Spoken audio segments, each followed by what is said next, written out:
Hello, everyone. We're here. And so is Cade. Hello, Cade.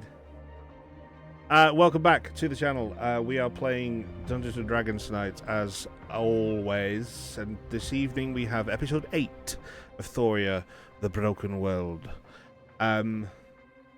This time it's only been 2 weeks since the last time we played, so thank goodness for that. We can finally get to roll some dice. Right, there was no preamble today, because I'm just going to get straight into it. I will give the episode 7 recap for those of you who missed the episode, and then we can get directly onto the story. We have a full complement of cast this evening, so I'm just going to go straight into the play screen, and my players can now unmute their microphones and say hello. Hello. Say hello. Hello. That was so fast. I know. I'm not waiting. I'm not waiting. I could have vamped for 10 minutes, but I wanted to play D&D. The dice. He yearns for the dice. He yearns for dice. Oh, my beautiful D20s in front of me. Right, okay, ladies and gentlemen. I've just given you all 7 recap, but you're going to get another one now. Good. In slightly better English. The official hopefully. recap. The official recap of episode 7 starts now. Conversations via firelight. You sat on the deck of the depth charge, thimbles and tankards charged with Isha's fire whiskey, and swapped stories about your past. Some happy memories, some dark. Some even a little hopeful. Hylia joined you and told you a story of a revered pirate called Electa Indigo, a tabaxi legend of the seas known as the Apparition. She's the author of the map you followed to find the cave on Shanty Isle, and the subsequent message in a bottle, and her ship, the Rumour, is told to be sunken to the depths not too far from Solitary. The pirate's whereabouts, however, is unknown. Over the next couple of days, you accomplish small personal tasks, like making an 8-year-old boy a pirate, for example. Until the ship found itself under attack from above and above again, as a vicious hailstorm hit the depth charge, injuring some crew and causing some damage to the ship, while at the same time a small swarm of harpies attacked. Now, harpies do enjoy hunting at sea, but never venture too far from land, where they make their nests, so land approached as you scattered their remains to the waves. And surely, the next morn, the vibrant and festive city of Orsdance emerged from the morning mist, your initial destination as referenced in the letters you carry. Upon reaching the dock, Hylia gave her goodbyes to you, saying that you could always call on her if you needed assistance. Hylia gave you a sending stone, so you could keep in touch. As you disembarked the ship, you were met by several members of Orsdance, the harbour master Tobias Grimm, the mayor of Orsdance, a rather animated gentleman called Bryn Collier, and the proprietor of the Crooked Tower Inn, a burly half-orc gentleman called Bolger Stonefoot. You were led to a hidden room under the inn where, on the way, Mayor Collier opened up to you about grave concerns. Children being taken, people being killed, strange attacks with strange wounds. Almost as if someone was sending these attacks to Orsdance, and the blind was mentioned again. As you reached the room, you saw for the first time in a while the long white hair and long purple ears of your friend, Shadowcaster Creel Vargas, injured and asleep in a bed in front of you. Vargas requested that you let him rest, and the accommodation had been provided for you at the inn. He also mentioned a local doctor who has historical knowledge and arcane prowess, Dr. Friedrich Creekmore, a good source of information should you wish to seek it. And that is where we pick up our story. So, long rest achieved. Woo. The night before, I'm now going to unmute the music. It's been playing for the past hour. Hour? What do you mean hour? Yeah, We just got here. I have to leave Becky on because if I don't, it messes up the cameras. There we go. Right, so awakening in the morning the next day in your private quarters, given to you free of charge by Bolger Stonefoot in the Crooked Tower Inn. What would you like to do? Hold on. I love the panic when I say that every time. We do. We really do. Wait, where are we? What are we doing? We were just talking about Broadway. What? Beetlejuice, I think Beetlejuice, Isha's Beetlejuice. first thought would be to do like a more mental inventory and see who has cloaks in like some sort of disguise. Because we don't know who's keeping an eye out for us. So he knows that he himself would need a cloak, but he doesn't know if Opal would need one or Bird would need something with a hood. I have cloak. I don't think I have a cloak. I mean, I have plenty of fabric if we need to just quickly make some cloaks. I have a Bird cloak. I don't also know that has, it helps like- me blend in, but I have a cloak. Yeah, because Uh, I'm sure Volgus could procure some Right. without us leaving. but the only reason the mayor recognized us was because Hylio was communicating with him, right? Right. So, do we need to disguise ourselves? Right. No one else should at least know some of us. I mean, Yeah. Bird As hasn't. far as anyone else knows, we just got into town and we went to the inn, and we're here for the festival. Yeah, you were only met by 3 people, and they're all in. Well, 2 of them are in the clique anyway. The harbour master had clique. practically no idea who you were. Yeah. He was just a friendly guy who initially wanted to charge you to moor your boat, not even knowing it wasn't your boat. But I think it's a good thought, and if Isha mentioned it, I think Ellen would go ahead and start on disguisey cloaks for everybody for when we eventually need them. So she's gonna make everybody a cloak.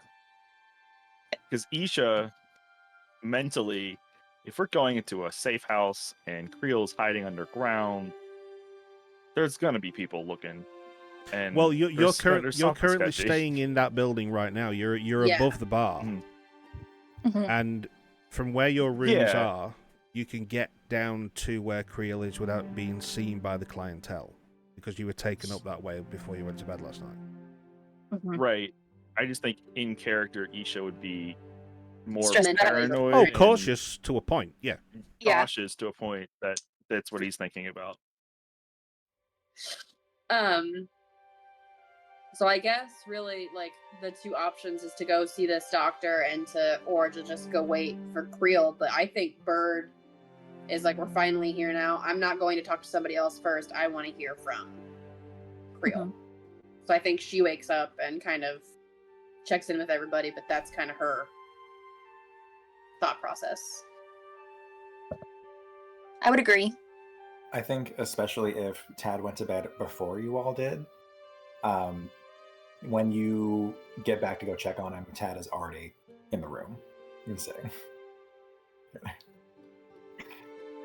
So just sitting in the room waiting for him to kind of wake up. Oh, you've already That's got not a good idea. downstairs to. Oh, I say you're right. Okay. Yeah, since he would have been up a little bit earlier than everyone else if everyone else was talking, drinking, whatever. Oh, that was on the. That was That was- there was that 2 was days. days Kat. those before. 2 Yeah. days. Yeah, that's true. Yeah. Mhm. Okay. It's okay. All together. You could still say you Yeah. slept on the floor in there and not Yeah, went no, to a Well, room. no. Yeah. Since we left, it's only been one night, and then you've woke up the next morning. So as you all got to the Crooked Tower, you've already met Tad. You've already met Bulgus. You've already met Brent Oh. Collier, and Right, you've right, already met the Harbour Master as well. So you were Right. with the party as you went to bed. So the next morning they know who you are. Right. Right. Okay. Yeah. Okay. I think that's a Still good then, point, first though, thing- that we would you can just. still go downstairs. That's fine. Yeah. I think that's a good That's point. where that we would all probably want to check on him wake up first. and just head down. Okay, so what I'll do is, as Tad wants to make his way down a little bit before everybody else, is I'll just say as you were heading down the stairs to the back exit, you couldn't help but run into Bolger Stonefoot again, and as you weren't very chatty the the last time you met,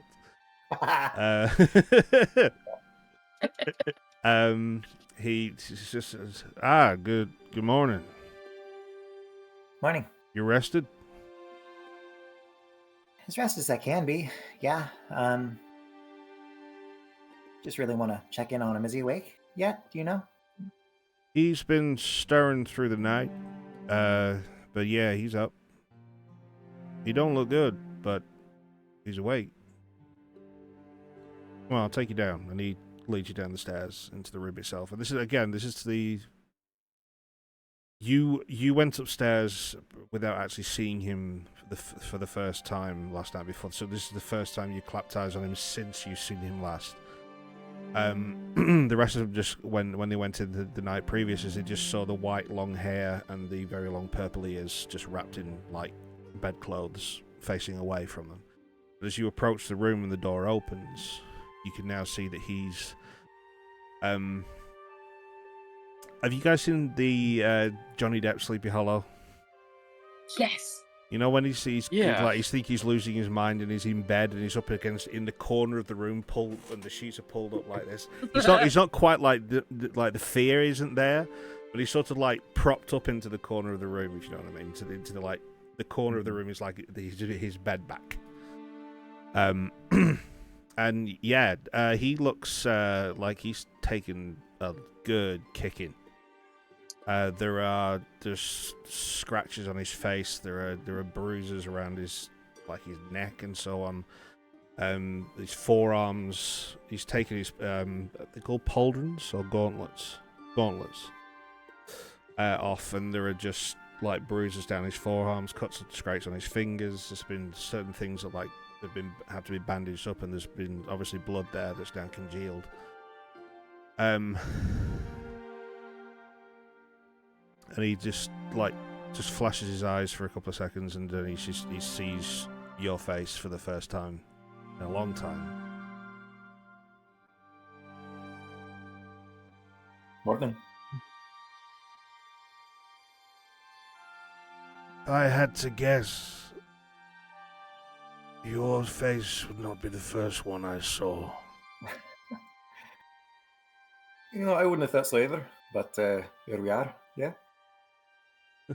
I got your letter, so made my way. Not just me, there's a few of us, but ran into some of your old other compatriots. And he sort of beckons you out. Come closer, dear boy. And he sort of like pushes himself up in the bed. Just reaches out a hand and shakes yours. I give him a hug. I go past that. Yeah. Jump over and I'm very light. yes, very light indeed. He just like with your head like on his shoulder. He just says, "Oh, it's so good to see you, dear boy." Likewise. It's been too long. What? Honestly, I didn't think anything could get you like this.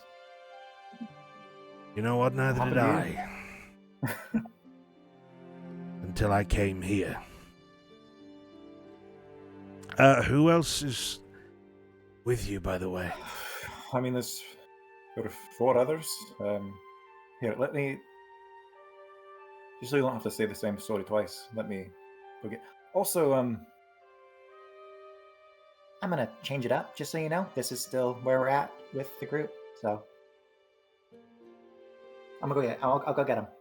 That's fine. I've missed that voice too.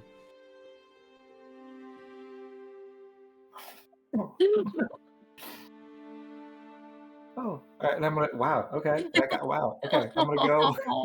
I'm gonna go get everybody. That got me. Shit.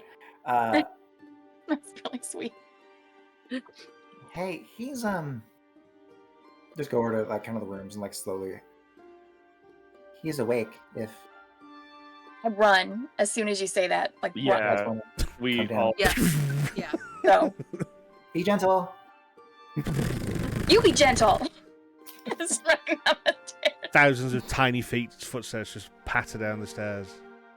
Like a Isha machine. wants to stop by the kitchen and grab a bunch of like fruit and bread and cheese and stuff, and We love fruit. Easily found. just come and burst into the room with a giant tray of food. You're all making your way downstairs. Yep, Elwyn runs in and just very carefully gets on the bed to hug him, but just very gingerly because of all the scratches and bruises and stuff. Like, I'm not sure if this is okay, but I have to have it. he opens his arms, brings you in. As the rest of you start to make your way into the space itself, he's almost taken aback with the smiling faces he now sees in front of him, and a couple of tears fall because he realizes that his letters actually made it out there, and the people who the letters got to were able to make it here safely, as if they weren't interrupted or the letters weren't taken by other people who mean him harm. Just as far as he knows, because yours are not the only letters he sent. But he just looks at each of you individually. Elwyn looks at you and says, when you appeared before my very eyes in that tower, I immediately thought to myself, I have to protect this one. Gives you another hug.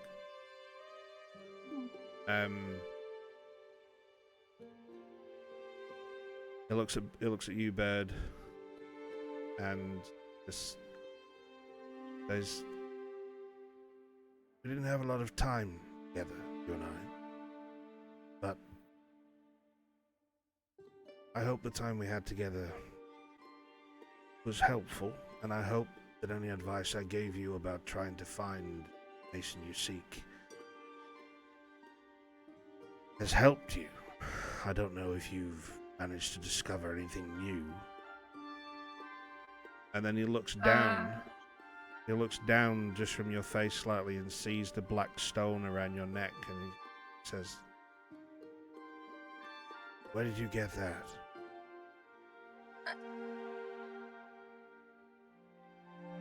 It's been a journey to get here. I've done more adventuring than that whole time I lived in that town. I wish we had more time together. It was lovely. It did help. I have gotten nowhere.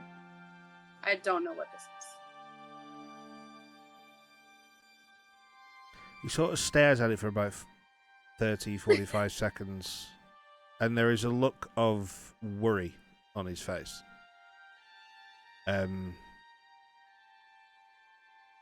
Has Bulgus mentioned Dr. Creekmore? Yeah, he mentioned him last night when we got here. You need to take that stone to him. I will do that. I would love to know what is happening. Cocks his head to the side, just with a look of just wonder. Under his breath muttered, but you do hear it. He says, I'm surprised it's not doing you any harm. Interesting. Then he sort of just shakes his head out of that little trance he just found himself in, staring at the stone.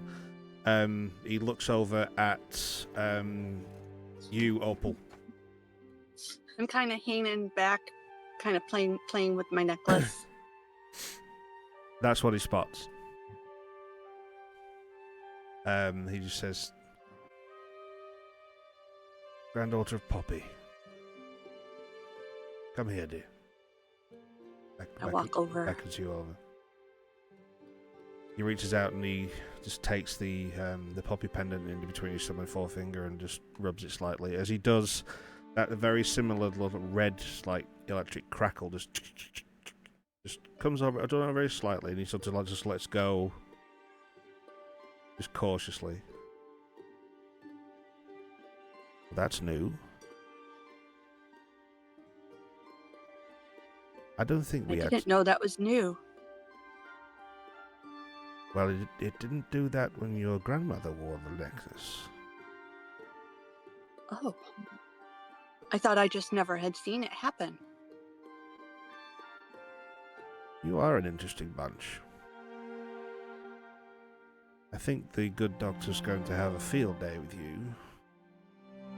By the Are way, you okay? I don't think we actually ever met properly. I know I spent I remember you, Mr. Creel. You were much, much younger. Yes. I do But remember your grandmother. You're though. unforgettable, sir. Oh, what's happened? We lost Lost Jordan. Jordan! There he He's is. back. Oh, there we go. Everybody froze. I at love it that the cameras just snap back into place now. This is cool. Yeah. Everyone froze at the shock moment. So I was like, okay, something's wrong.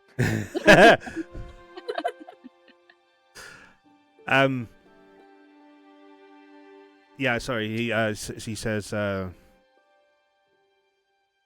was ever so fond of your grandmother. We had some interesting adventures, her and I. I need to talk to you about her later. By all means, by all means. And finally, he looks at you, Isha.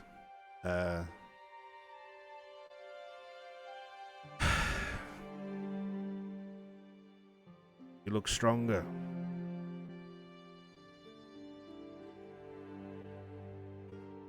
Basim sends his regards, and Isha just pushes food in front of him to like eat and drink and regain his strength.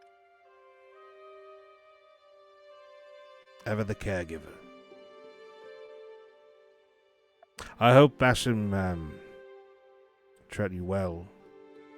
It was my intention to give you as much instruction in keeping yourself safe as I possibly could. You were a good fighter when I last saw you. I am assuming you're even better now. Once I've regained my strength, maybe we can have a sparring session. Isha looks down in sort of like an embarrassed, like doesn't want the people to recognize like the acknowledgement. He just wants to hide his face a little bit, and he says, "I'd like that a lot." A lot. It looks a bit. It kind of looks a bit like Father Christmas without the beard at the minute, because he's got Tad under one arm, he's got Elwyn under the other arm, like children sat in his lap. Birds parked on the bed. And then he's got Isha standing in front of him, like he's like almost like a pupil going to see the headmaster for the first time in a long time, but in a kind way. The headmaster's giving him good news, not bad news. And Opal just sort of staring up at him with bright eyes, just seeing this fantastic guy again. He says, starts to just say things to the collective, all of you.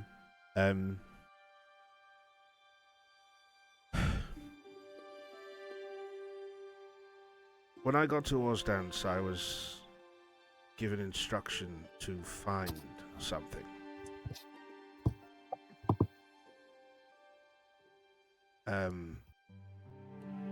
Elwyn, you actually know who this person is who gave the instruction. It's Grand Mage Exerol. Grand Mage Exerol, Elwyn, you don't need to roll for it, I'll just tell you, is the head mage in Valing Tower. So They're here? No, they're not here. I went to Valing to, I was summoned to Valing by the Grand Mage she had a job for me. She said there were certain relics that needed to be found before other people who are looking for them could find them. I was in the process of trying to hunt one down in this area when I was set upon by a force like I've never seen before. trained fighters, trained assassins, deadly. I barely got away with my life, but I have Bulgus to thank for that. That man can swing a hammer. He gave me food, water, and the good doctor tended me back to some form of health. He got cussed a few times. I'm not quite there yet.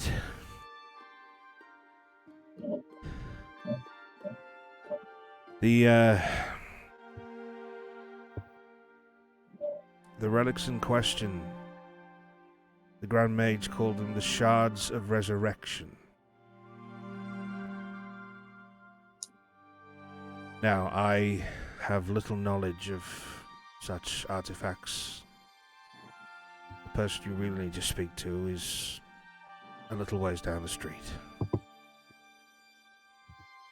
If you don't mind, I would like to just continue my rest, if that's all right, and we can possibly continue our conversations later on. Of course. Get some rest. It's so nice to see you all again. And the two that he's holding, he just sort of pulls in a little bit tighter, and smiles up at the rest of you. Lay my head on him. At this point, the door just creaks open. Bulgus has been stood outside the whole time, just standing guard. But this is the mayor.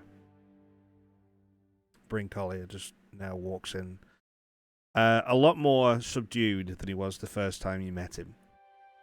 But he says, good morning. I hope you had a wonderful rest. Our guest of honor seems to be awake. Hello, sir.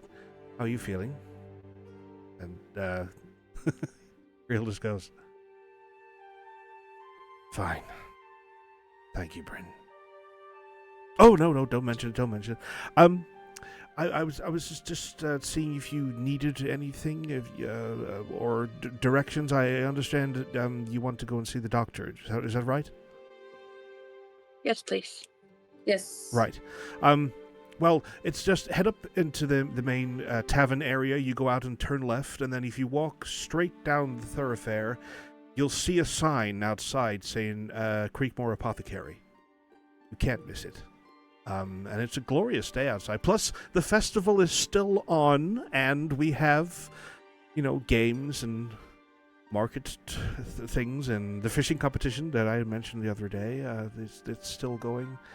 And you can tell that he's trying to maintain this air of, he's got to be an entertainer of some sort, but he's running out of power. he's running on fumes right now. Again, he just. Do we need? Go on. Do we need to be worried about being seen? In town? Yeah. My good lord, no. You're just people here to enjoy the festival. No one knows about the letters or anything else. It's all fine. Don't worry about it. The only people who know about the letters are the people inside this room. Thank you. So you're free to explore Orsdance and its wonders and eccentricities. And he just sighs and sort of just goes out. He's currently he's a broken man. I do, as if you are about to leave or if you are staying to have a conversation, Creel just he picks up one of the pieces of fruit and takes a bite, sets it down and just sort of like pulls the covers back on. He sort of like beckons Elwyn and Tad off the bed slightly. Yeah. Just sort of covers it back up. Covers himself back up slightly, and just says, the doctor is an individual. He may have a an interesting way of talking, but he's one to be trusted. But I do need my rest. I'll talk New to friend? I'll talk to you all soon. Creel, Yes? how many letters did you send?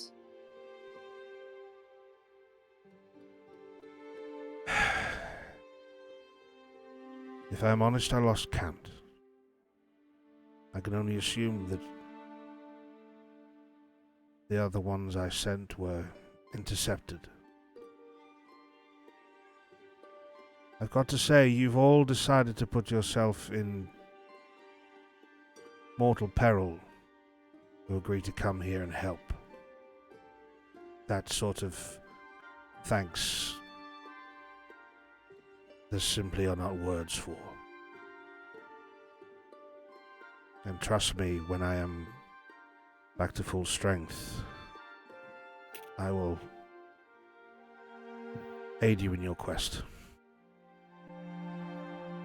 Of course. All right, we'll go see the doctor. You rest more. We'll see you soon. Thank you, music maker. Just as an aside, while Sorry, I just saw Jamie's post. Jamie said, Mortal peril, I'm out. nope. Wait, you didn't say. Sorry, go. While he was acknowledging everybody, Elowen was doing running stitches in his sleeve and casting Cure Wounds. Like, maybe twice.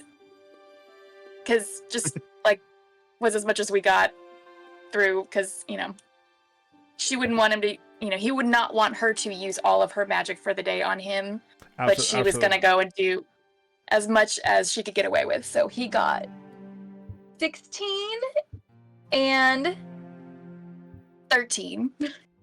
Damn. Yeah. Okay.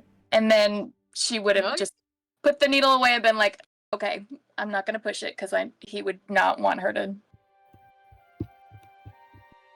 That's a chunk. That is a chunk. You could actually physically see some of the wounds starting to close as you were doing that on his arms, on his face. Yeah, that he's not right, but he's a lot better than what he was before you walked in the room. Maybe he can sleep better now. Yes. His breathing's a lot easier. I think you may have put 2 ribs back where they should have gone in the first place.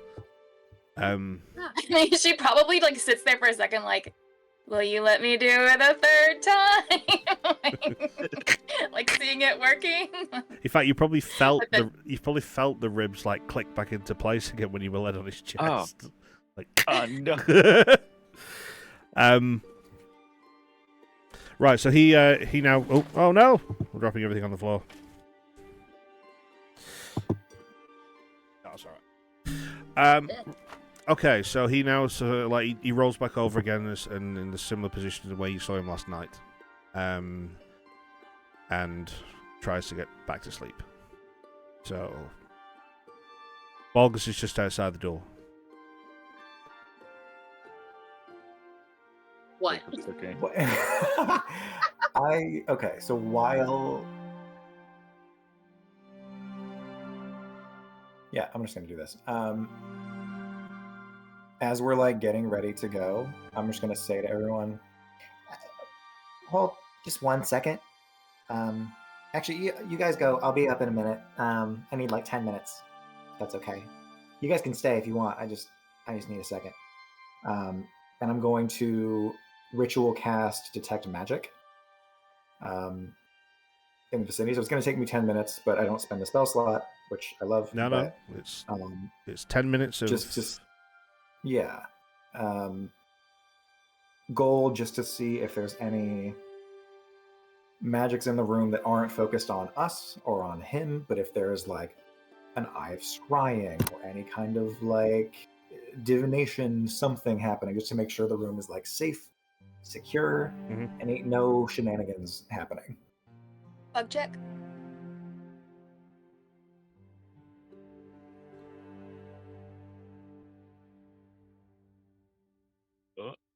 Right, so you cast the spell. It takes 10 minutes. Then there's this like almost like a silver, like a gossamer like wave that just comes out of you and just spreads up the walls and around the room. The room's not very big at all. You do get several glows from Creel himself. Sure. He wears a ring that has a glow to it. His weapons also have magic to them. I'll expect it. He has a little bit of a glow as well. Only faint, but you know. You imagine it might be brighter once he gets better. But he does have some magic into it. But around the space itself, especially the immediate area, you don't see any scrying orbs. You don't see any sort of intrusion or illusion. It's just like people are hiding and don't want to be seen. There's no invisible people around. Okay. So yeah. So he looks like he's actually safe. What does happen though when you set the spell off? He almost like he hears it. You just see like one of his ears twitch as the wave goes off, and he just rolls over and sees you again, and he says, "I'm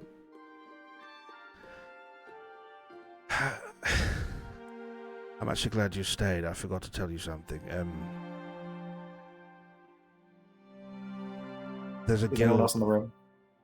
No, I gave you space. it's just you. Yeah, no, I gave him space. I'll walk out. Yeah. Probably waited outside the door just in case, because I'm not Yeah. feeling That's- comfortable leaving him all the way alone. Yeah. Just in general. But Yeah. yeah, not in the room. In the room. Okay. So, well, all right. I'll change it slightly. You sort of he beckons you over, so he can sort of say this quietly just to you.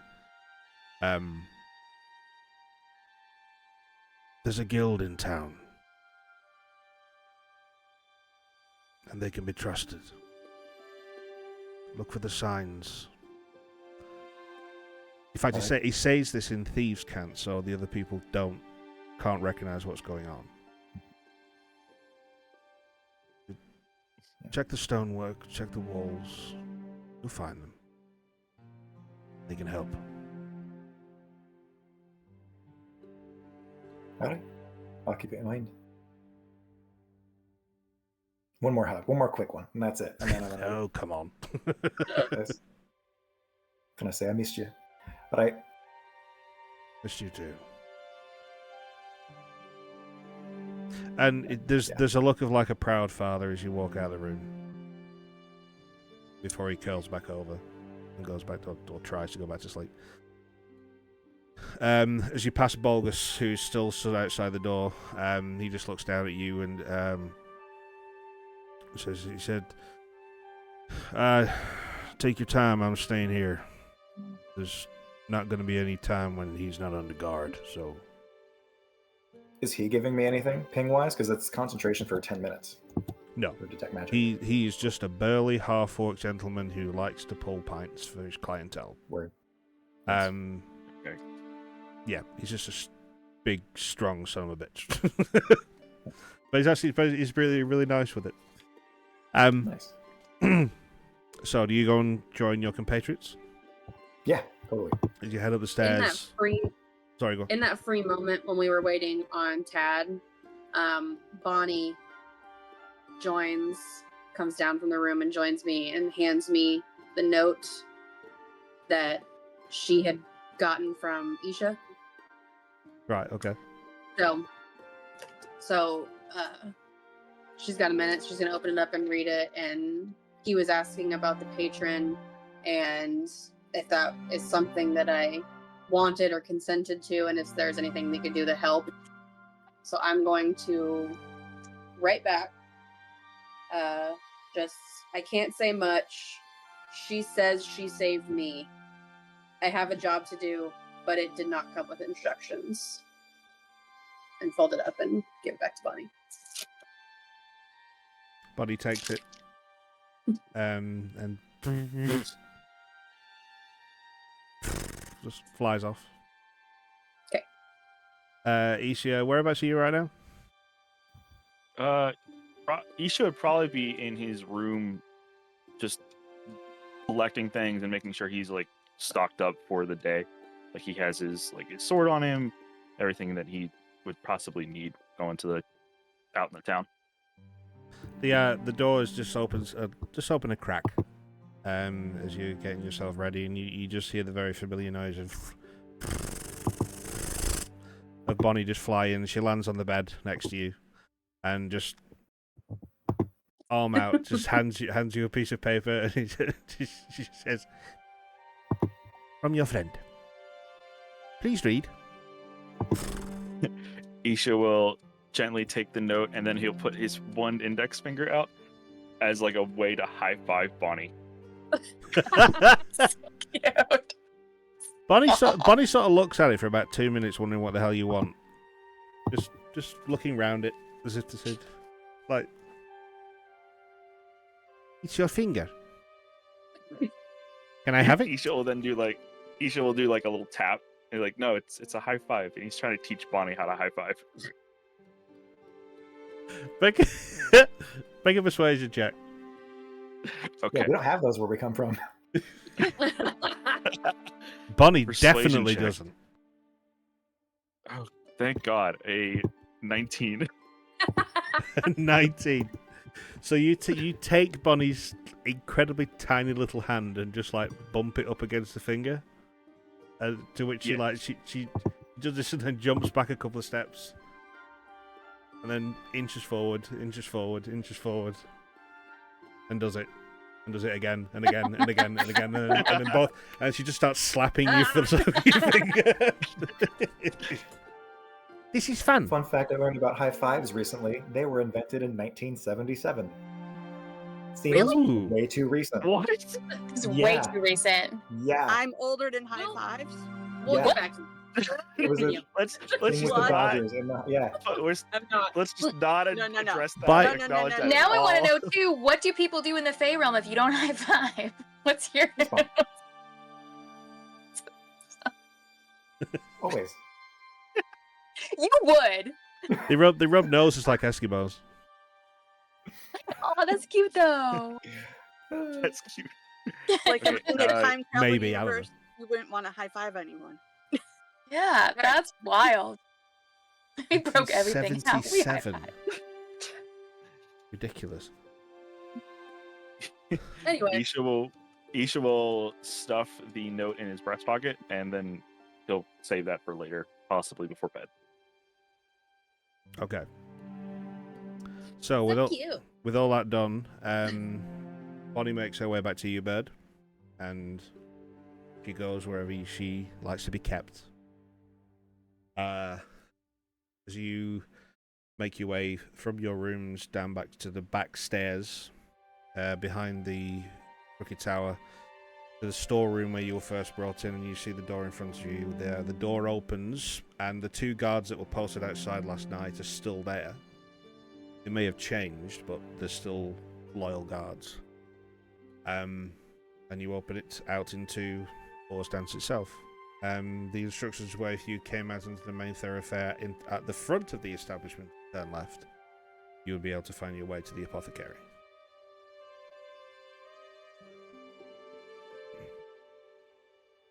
We go to the apothecary. You go to the apothecary. Yeah. We go. We So- do that thing. You do the thing. Okay, so, Okay. you Okay. you easily find the signage outside that says Creekmore Apothecary, and there is a like a twist of thread just between the lettering of Creekmore and then Apothecary. There's like a gold thread. It may Gettysburg. Oh Uh-oh. my gosh. First of all, hey. Yeah, he's giving us a fact about the high fives. It's a small establishment. Yeah, maybe I don't know if you're expecting something bigger, but it almost it looks like the size of a small cottage. Very nicely built, like almost like burnished stone. Very bright beige coloured stone, very clean. You can immediately smell almost like a chemical acrid sort of smell as you approach. And the door is shut. The windows are... You can see glass, but behind them there are shutters behind them. And the door is closed as you approach.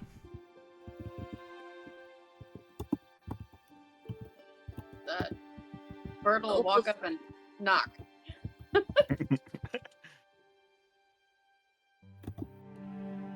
Okay. Opal was about to open the door when Bird knocked and she steps back.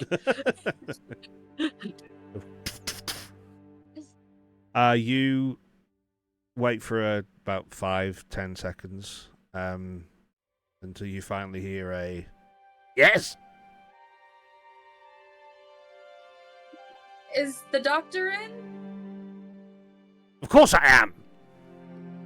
And then you hear this pitter patter of tiny feet just approaching the door itself, and then a various about 7 or 8 chains and locks and bars and lifts and all sorts of cracking noises go behind the door, and then finally the door opens only very slightly, and the first thing you see is a brilliantly bright green beard that frames the face of an old goblin.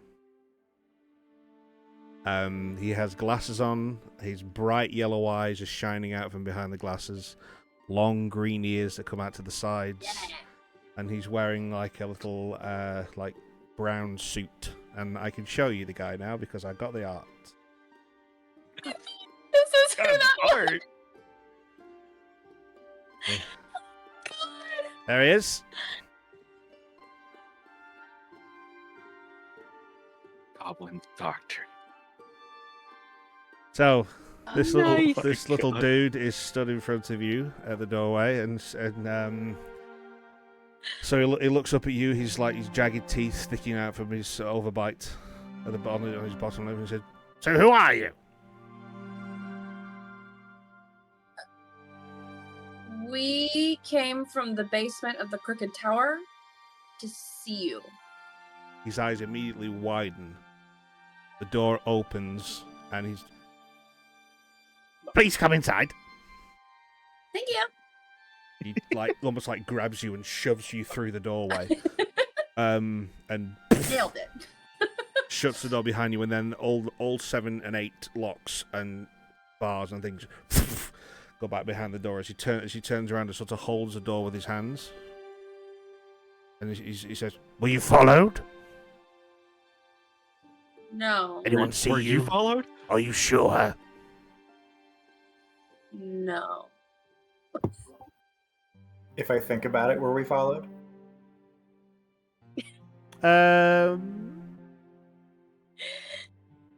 I'd say retroactively make a perception check for when you were walking. Just gonna wait to roll dice. To do it in D&D Beyond because I don't have my dice. Hold on 1 second.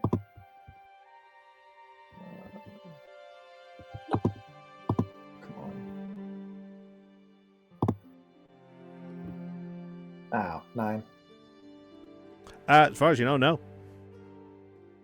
Everyone was friendly. Everyone was looking the other way as you were walking. So he sort of takes us just a second just to sort of just size you up a little bit. And then he says, "If you are who you say you are, then you may have a piece of paper on you." Yep.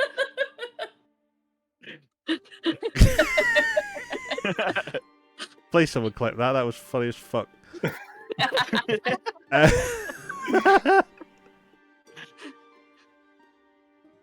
Fine. Follow me. And he starts to run off in the direction of behind the counter. Where you find yourself now is the smallest shop that you can imagine being inside. It's not bigger than almost like it's like 10 feet by 10 feet, this tiny little room. It is absolutely littered around the walls and shelves with just different bottles with different coloured shit in them that you do not have a clue what it is. Nothing's labelled. There are no prices anywhere. It's just bottles of coloured liquid around the walls. There's a small desk, or you use this as a counter. This looks like to be a small book and ledger on there behind it, but he's run behind that and lifted a small hatch in the floor behind and scurried down the stairs. How long was the walk over here? From the inn to here, 5 minutes. Yeah. Still got my Yeah, you saw that you take magical. The detect magic happening. entire wall is glowing like a beacon. Hell yeah. Okay. Hell yeah. It's light table light. How long is it all for? Is it an hour? 10 minutes. 10 minutes, right. It's quick. Yeah. What you also find is when you're looking around is when you just sort of glance past your other party members, you see various things just pop on certain people, especially the necklace that hangs around Bear's neck.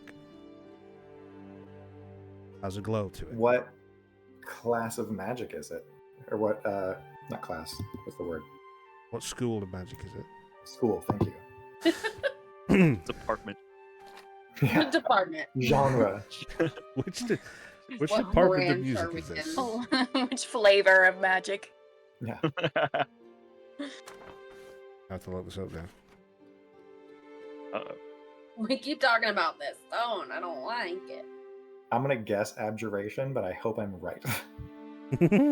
I was gonna guess something else. Yeah. I was gonna too. No, you get necromancy coming from this. That's what I thought. I knew it. I knew it. That's what I thought.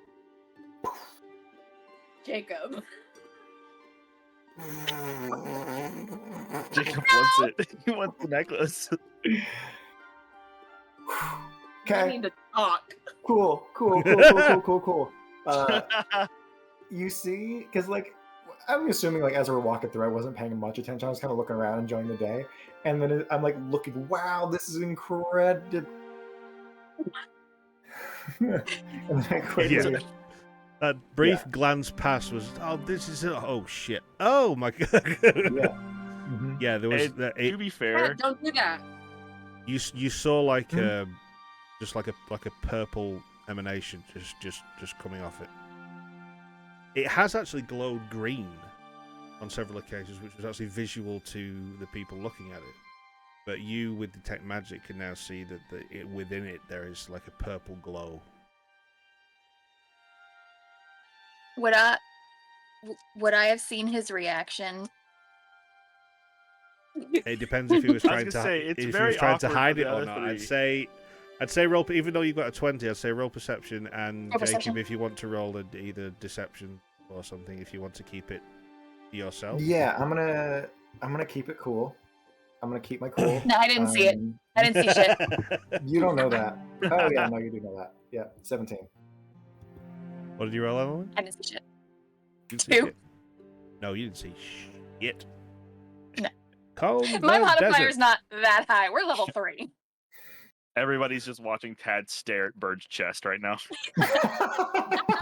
No. To be fair, Elowen's super overwhelmed after the last couple of days. She's probably checked out completely and just letting everybody else drive. Also, to be fair, that's like eye level at that point. I'm just turning. It's not like, it's not intentional. Yeah, it's fine. But After a few Okay, brief cool. seconds, you just hear a distant voice coming from downstairs going, "Are you coming or not?" yeah. Oh, we forgot about the goblin. So you hashtag make your way down the stairs Make it my way. Get away. behind the desk, and you descend into a. Shoni wants me to do a Yoda voice. Shone! It's a goblin. It's a goblin. It's not Yoda. That's Star close Wars. enough. I Get with see it. the vision. I'm not sure if I could turn the order on it actually for a second. No, I can't bring you into mind. I'll possibly do it after the break, but I can visualize it. Don't do that to my boy. I worked hard on him.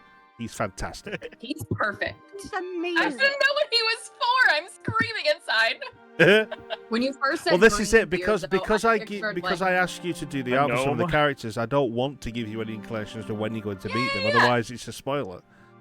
yeah, I pictured like a Santa beard, but like the Christmas green, like the glitter ones that guy does on TikTok. Oh. That's what I pictured.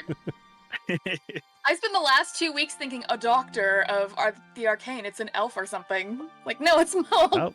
old It's a- gremlin it's a I drew. Tiny little This is goblin. great. This is so good. So you descend into. What do you think Yoda is, guys? The gremlin. He's a space goblin. He's goblin. Okay. Anyway, we're in the goblin basement. You're in the basement. Yeah. Look. So there is very little light around. There's a few small torch fire sconces on the walls that come around, so the light's quite dim. There on the left-hand side as you walk down, there is a desk full of all different kinds of viewing equipment, a lot of different light-sized glass lenses and test tubes and things made of different materials, glass, and there are some ones made of stone as well. There's stone pestle and mortars, and various drawers that are now labelled with various different sorts of ingredients. As you look round the room, there is what looks like an operating table in the centre of the room, and there is something on it, a body of some sort covered with a sheet. But there is a person, or a former person, laid out on this slab. And on the other side, on the right-hand side, as you look round again, you can see a very similar-looking desk to what's on the left, but there is various piles of notes and inkwells and quills and things, so on and so forth. And that's where the good doctor has made his way to the desk, because there are also a few books that are above on a shelf where he gets to. So he notices that you're now in the room and looks back at you all and says, "So, Vargas sent you here, did he? I suppose you have questions." Well, Yeah. come closer, let me see you all. He peers around a lot of you. He looks at Bird and scuttles back about 10 feet into the corner of the room and grabs hold of a metal pipe. And he just, with a hand that shakes, points to that thing hanging around your neck, and he says, "You brought that in here?" I don't know what it is, but people keep looking at me like that. I Bird, take it off and just- I drop it on the. Don't drop it. Just hold. And he reaches over on the desk, and there's a pair of pliers. Long metal pliers. I'm just gonna mage hand and just tell me where you want it. Just put it inside the pincers. Thank you. And he moves it over to the desk and lays it down. Probably these pincers are 2 feet, which is probably longer than his own arm. And he just drops it on the table and then takes a few feet backwards. Goes over to you, Bird, and sort of grabs you by the back of the knee because he's tiny. When I say he's tiny, I'm like, this guy's like 1.5 feet. He's a short little dude. Oh, so gosh. even you guys have got a foot over him. We're tall today. You're tall today. Yeah. Isha, you don't know what's going on. It's just there's something going on below you, but His head's in the clouds. yeah, right now. the weather's great up there. Yeah. So he grabs your knee and pulls you to the side, and he says, "Where did you find it?" I found it I didn't find it. It was given to me at a shop by a ghost. He puts his finger on your lip to stop you from talking. And then takes his finger away and hopefully you stop talking. She's starting to get stressed out. Oh, it's clear. He goes to just around the other side of the table and there's a chair, pulls it, and leaves it there. He says, "Sit down." Isha at this time wants to put his hand on Bird's shoulder and says, "We'll figure it out. We'll figure it out." Yeah, Opal has grabbed Bird's hand and is just kind of standing next to her like this. I'm observing in the back. He looks up at you, Eloin, and says, girl with the large eyes, would you mind making sure that hatch is securely closed?" To keep us in here or to keep something out of here? To keep what I'm about to tell you from going into anyone else's ears but yours. I don't know if a lock can do that. Close the hatch. Close the hatch. Very good. He turns around and looks at you, Bed. He says, and he looks at the stone on the table. Have you ever heard of the term the Ezexium? Would Opal have heard about this? Make a history check. I heard it once. Where did you hear it? 18.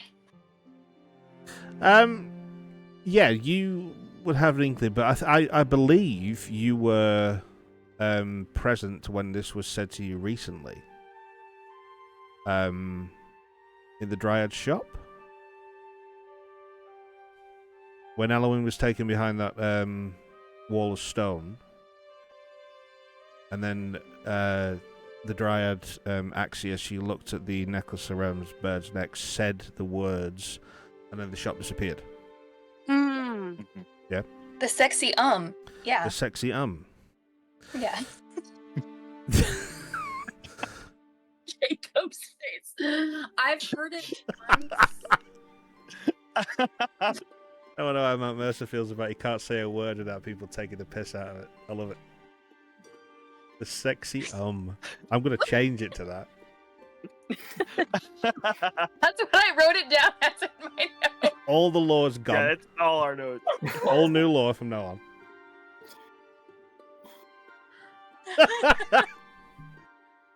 Oh, the sexy The Yes. sexy yeah. That's the voice. Right, back in character. Okay. Fine, guys. So you said yes, you've heard it once, right? Yes. You've heard it once. When you said that this was given to you by a ghost, what do you mean? I went into a shop. There was Where nothing exactly? there.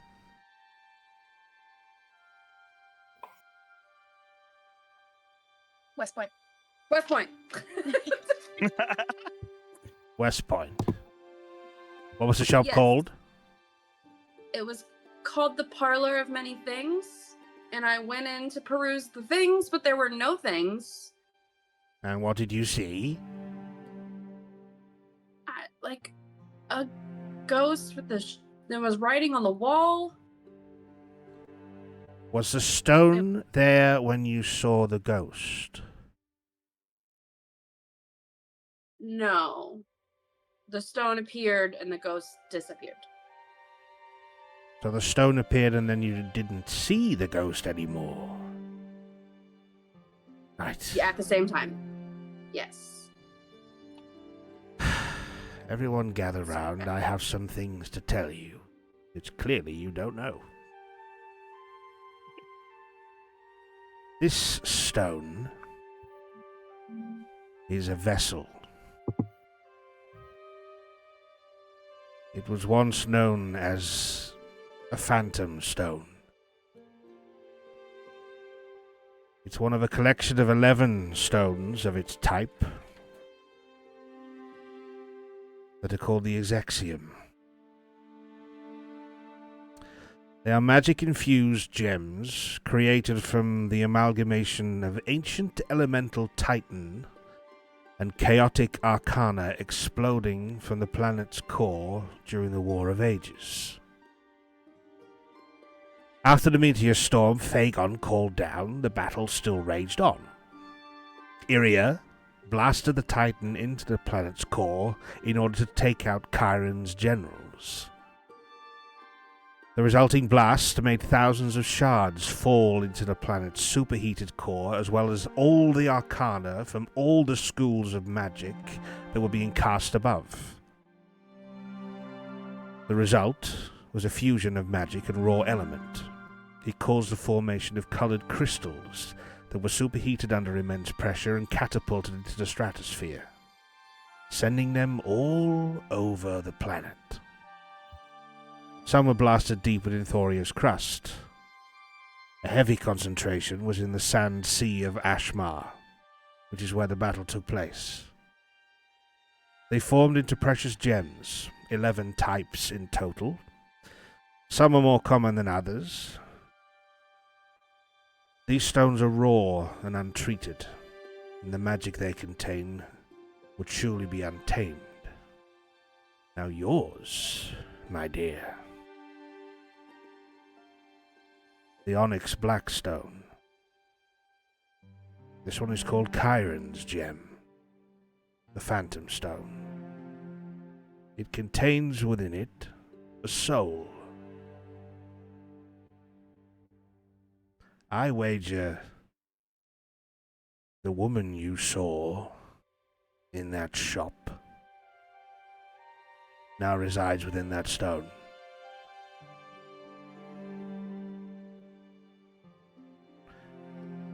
Let's find out.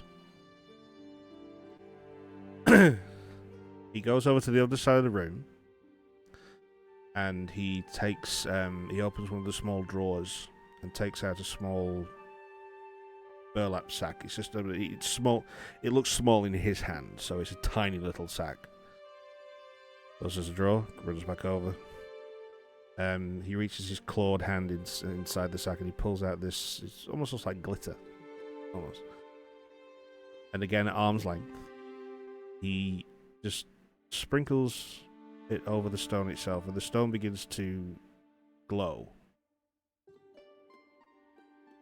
And then it raises off the desk slightly and just hovers. That very familiar green emanation that you've seen previously from the stone starts again. But the pulse sort of gets faster and faster and faster and faster and faster, and then until it stays green. As it does, the green light just widens from its perimeter as he steps back. And he sort of grabs whoever he can grab and sort of pull you in the same direction away from it. As you see the very similar image to what you saw in the shop of the ghostly woman's face come out of the stone, just hover in place. Opal, I'd like you to make a wisdom saving throw, please.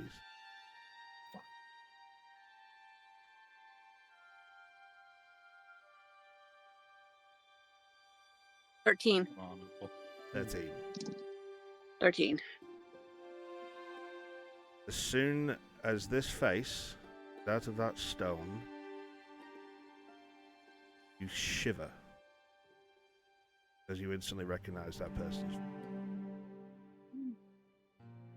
It's your grandmother, Poppy. Grandma! But unfortunately, it's the face is elongated, it's almost like mournful.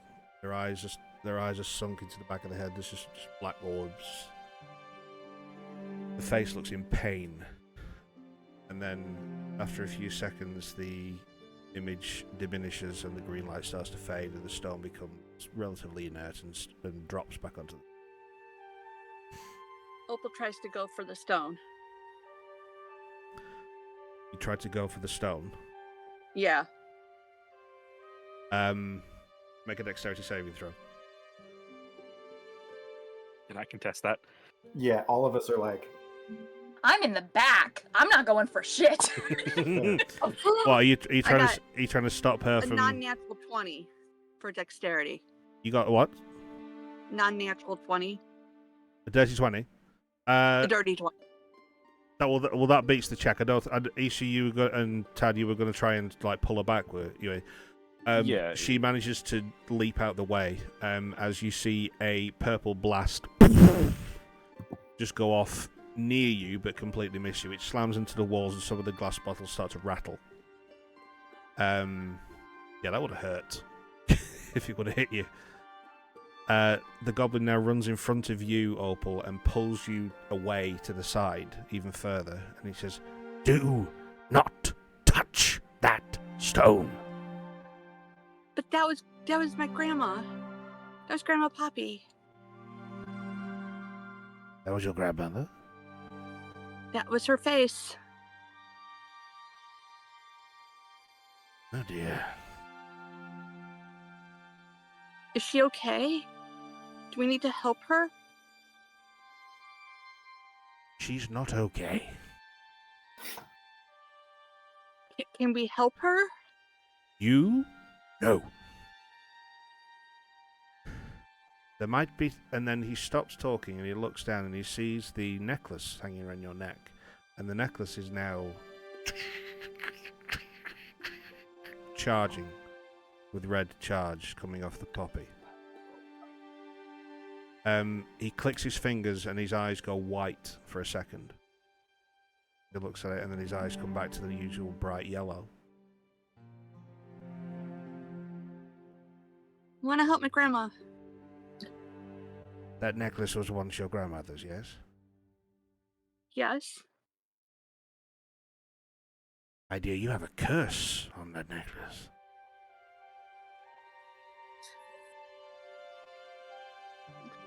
What?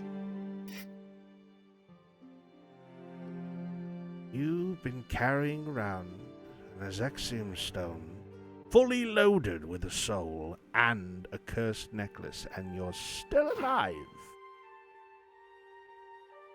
Curious. This was my grandma's necklace. I know. Told me. Was she cursed? Am I cursed? This is Is that beyond... why my magic doesn't work? This is beyond my powers. There is someone who may be able to assist you, but she's not close. There's a town, the Vale of Alinar, the forest, Cliffspear, called Wallriden. In this town, there lives a... suppose you can call her witch. Her name is Mortia. She might be able to assist you. I certainly cannot, but if you value your life, I would either take that necklace off or be very careful what you put it next to. It's not harmed you yet, you might be safe, but I know something has hexed that stone. Do you have something I could put it in to keep it safe? Or keep us safe? I have a lead box. One moment. And he scurries off, opens a drawer, pulls out a small lead light, almost like a tiny chest. With like a little latch lock on it, and he says, "Put it in there." I take it off very slowly. Look at it. He like opens the thing. And puts it in. Put in the box.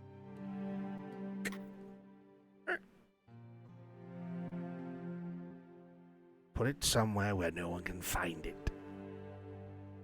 I put it in one of my pockets on the inside. We should buy a bag of holding at some point. Mm-hmm. It's too small for all of our stuff. I could maybe fit 1 or 2 things in there. But yeah. Yeah, you do have a Need a big smaller one. As he watches you deposit the keep it secret, keep it safe. He sees you deposit the little box away. Says, "Can't believe you found an Ezexium stone, especially a phantom stone." What about my grandma? What about Grandma Poppy? The fact that you didn't even find the stone. It was her, pointing a bird. I didn't even But find it. It appeared to me. I thought. Yes, but the chances of it being the grandmother of someone you had just met That are is astronomical. unlikely. Bird, I don't blame you. Makes me wonder if it's actually her, or if it's just wanting to show you something you want.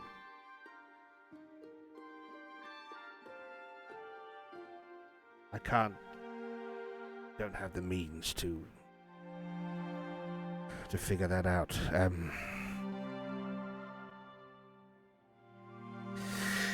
Sorry, I wasn't expecting to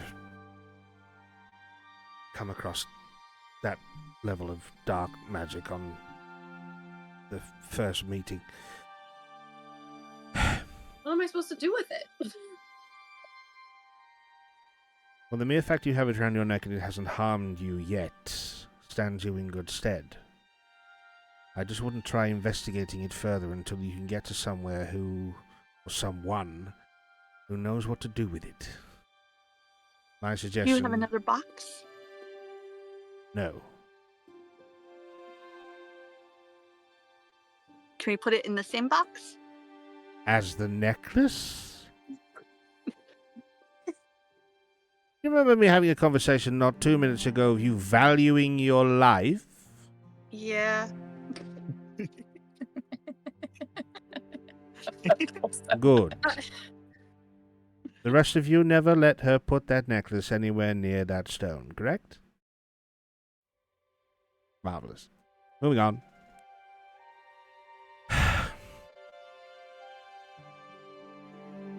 You all know Creel, yes? Yes, sir. How much do you know about Creel? I feel like we all know different things. He adventured with my Grandma Puppy. The lady in the stone. I spent Yes. months with him. Spent like 2 days. He brought my necklace back to Grandma after it was missing. You're all tied up in something that I'm going to have difficulty explaining. Did you But try? I could give you some information about Creel you might not know. Has he used the term Shadowcaster with you? Yes. I'm sure Grandma knew. Right. Shadowcaster Creel Vargas is originally from Shantar, within the Drow homeland of Irileth, and he was a member of the Vanguard of Nocturna. Shantaran Imperial Guard. History tells us that the Empress Erethan Hess was slain in the throne room by creatures of unknown origin.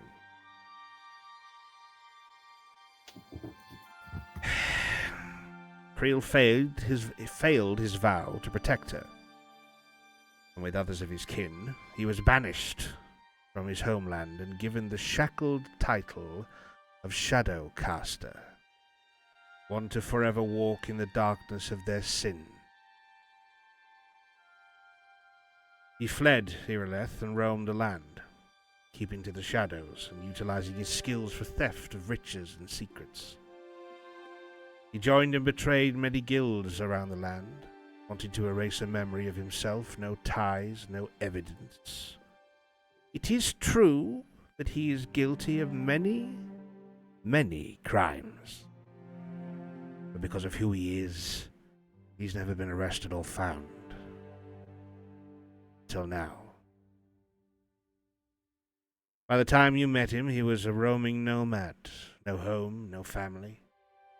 He reached a point in his life that made him question his roguish tendencies. Staying in the shadows had kept him solitary for the whole of his life.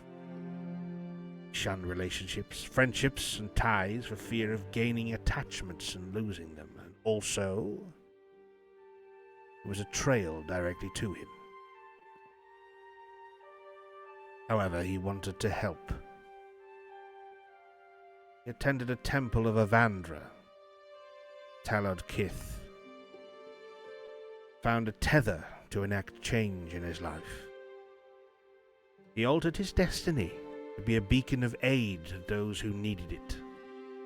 And not for coin, this was his way of atoning for failings in his past. Fueled by guilt, call it what you will.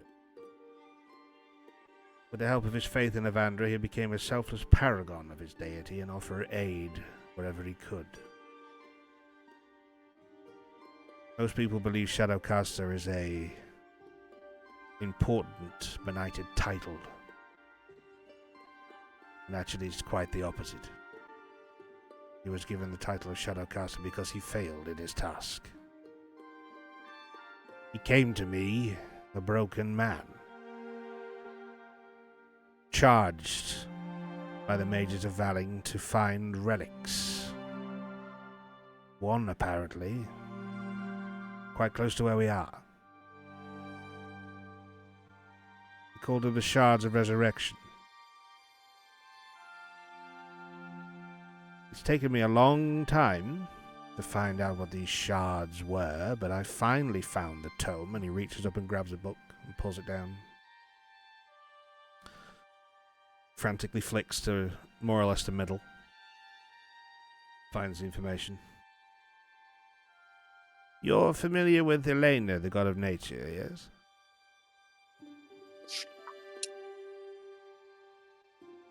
You've heard the name, yes? I mean, yeah. Sure. No, yeah, Sure. of course. We're not like friends. I wouldn't imagine you were, young one.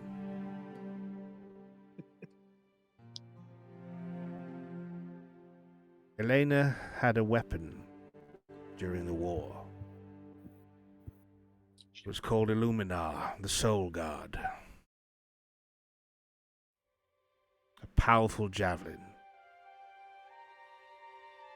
During the War of Ages, this weapon was shattered by Zyrasil, one of Chiron's generals, to 6 pieces. And when the Titan was destroyed and blasted across the stratosphere and most of the planet with the Azexium stones, these shards followed. Now we have heard whispers and rumors that certain factions are trying to find these shards and recreate the weapon. Let me state in very plain common. If the forces trying to re-establish this weapon are not doing it for good, this could be very serious.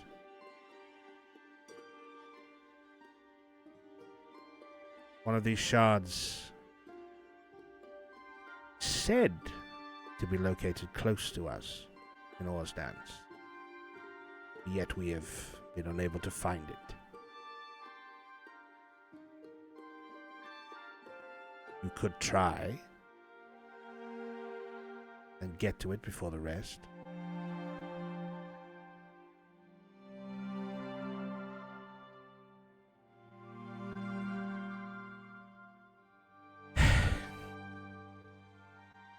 Sorry to dump all this on you, but I'm afraid this is what Creel and I have been working on for months. He is in no fit state to do anything about it now, so I'm afraid the responsibility falls to you. You had a question?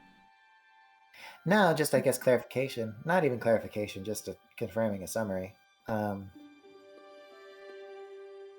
He, while you were working on this, was attacked and is in the state he's in, Yes. and not able to function going forward. Have you heard of a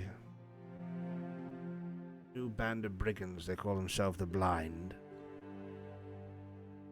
Yeah, unfortunately. Yeah. We've heard. Yeah. Walk over to the central table with me. I want to show you something. And he grabs a small ladder, like 3 or 4 steps, on wheels, wheels it over to the front step and scutters up it so he stands on the top. We can finally see over the table. Grabs hold of the sheet and and pulls it back. And you see there a very pale, now, looking female elf. Her skin is almost alabaster white. Very dead. Whoever's looking, who would probably, I'd say Tad with his skills with investigation. Just make an investigation check.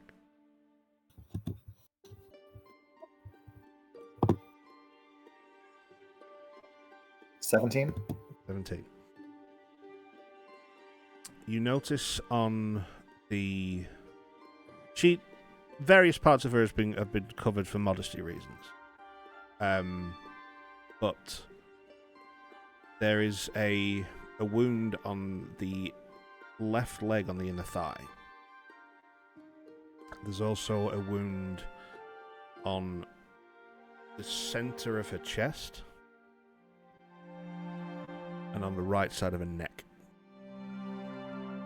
And these wounds are bite marks, and around the canines they seem elongated.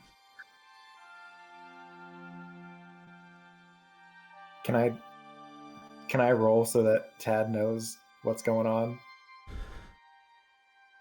Yeah. I'd say the history or religion. No, not religion. No, just history or just general investigation. I mean, I'll do investigation again then. Yeah. Oh, uh-oh. That's a 7. Great. There's something on the tip of your tongue that you just can't get it out. Sounds real familiar about this. I just can't seem to place it. I mean, my passive investigation is 20. Well, shit. How are your passive? It's insane. She's good at one thing. You helped me make this character. You don't get to say how it is. True. That's right. I'm partially responsible. And I will blame you. 2 seconds, just need to find some notes. Where the hell did I put it? Oh, there we go. Right, yeah, so the doctor's actually looking over the same thing. With the 20, passive investigation, you have heard of creatures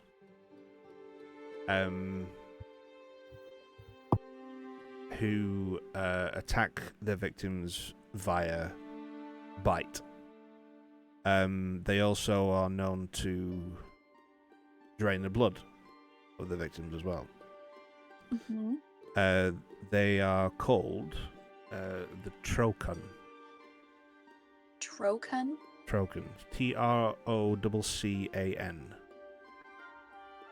Troccan.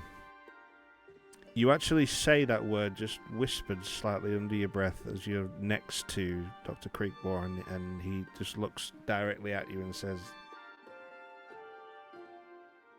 "Yes." Fuck. Yes. Do all the rest of you know about the Trocan? That's what I was gonna say. I just you said it faster. I thought it was going to be on the. I saw it on the tip of your tongue, but It was right there. I had it. It was ready. It's just too small to read. You're doing great, Tad. You're doing so great. I thought it was a V. It's a T. I thought that was my confusion. I was the wrong. It was close. Yeah. The We're fucked, guys. The Trocan are horrible. They are strong. They are organized. They possess magic that I doubt I have even seen.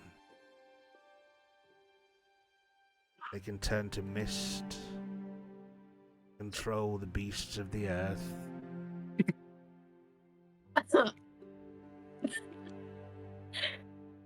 See, we're calling in the group chat.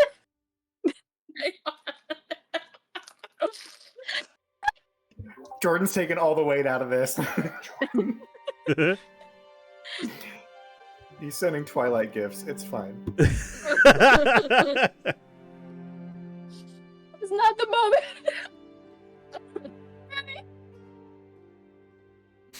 Okay. Opal, where you been, Loca? Effervescent. Sweating now, thanks. Sorry, Okay. we're here. We're fine. Sorry, go ahead. Go ahead. Okay. Oh dear. Yeah, you're fucked.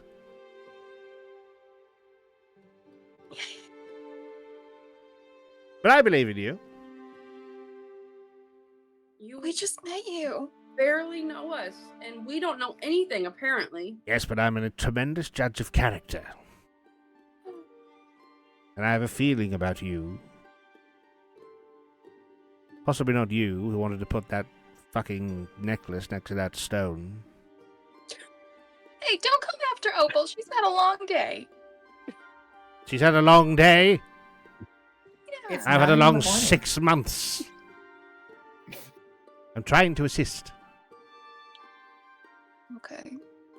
Well, you don't have to be so grouchy to my friend about it. I am a grouch. She's trying. Okay.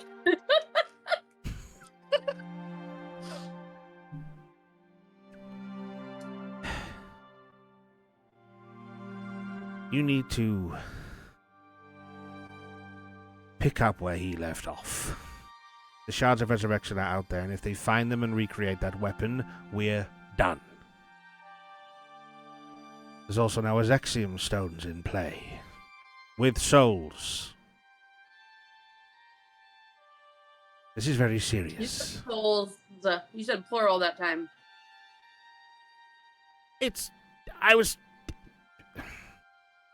Don't question my grammar. When he says that, the stone is still on the table. But when he mentions souls, Bird, you get a tingle in your left ear. Oh, Winnie. This bitch. This bitch? Oh, Winnie, Yes. you know that task that I wanted you to do for me? Those black stones are the task.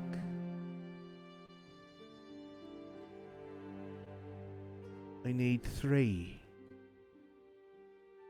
Loaded with a soul. That's how you get out of this. Bye.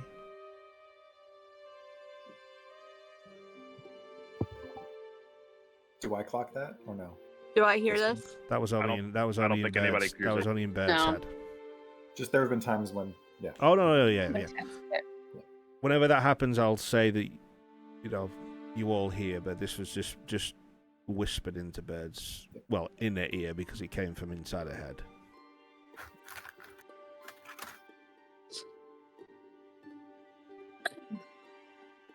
Creekmore looks at you and just says, "Is everything all right?" No! Everything is fine. I'm doing great. Okay, that makes one of us. He's going to roll insight against you. And I rolled an 18.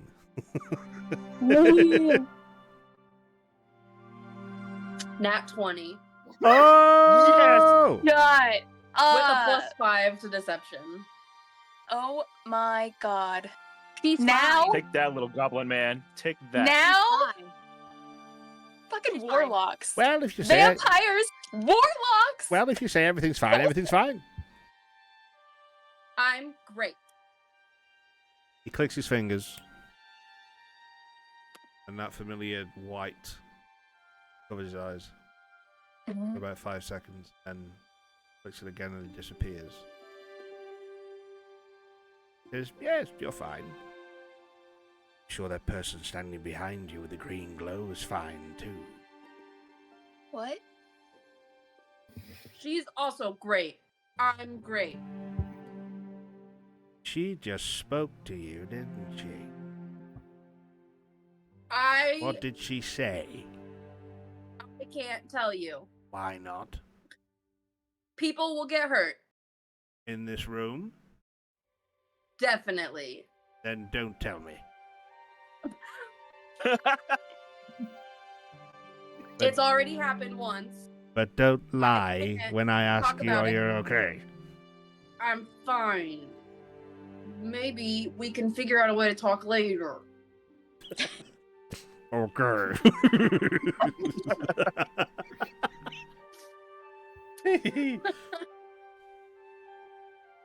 So he sort of steps back now and says, "Well, you've heard the rumours from the mayor, I'm sure, that people have been going missing. You've heard the rumours from the mayor that there are people who have had strange wounds. Well, I present to you strange wounds," pointing at the dead body on the table. His stress seems fair now. There are members of a mercenary society coming after us for some reason, and the reason I know is the Shards of Resurrection. The blind are looking for them. The blind, I think, also are in league with the Troken. So when they come, be afraid. Done. I already am. Good. And on that note, we're going to take a break. Okay. Because I am Lord out. Rob. I hope you wrote all that down. We're good. We're fine. There's a lot of notes. Yeah. I take great Really? notes. Well, I sort of give you an inkling that this story may start to ramp up a little bit. And it Oh, man, this is so little bit, good yeah. is though. ramped up a little bit. So good.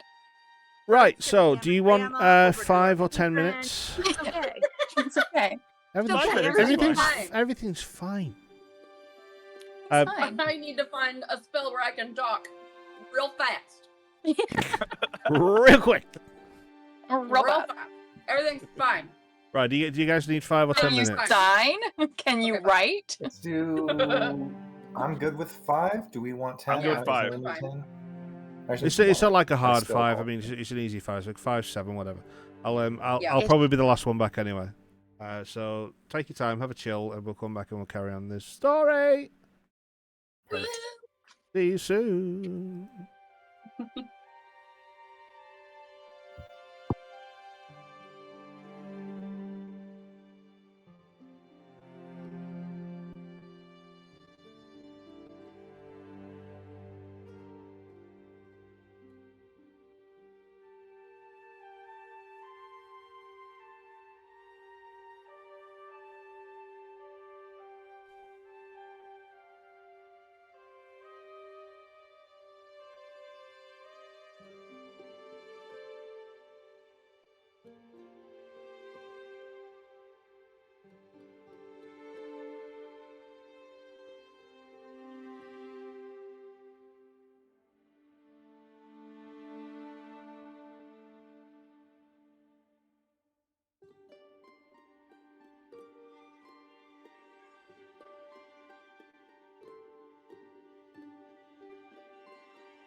Are we all here?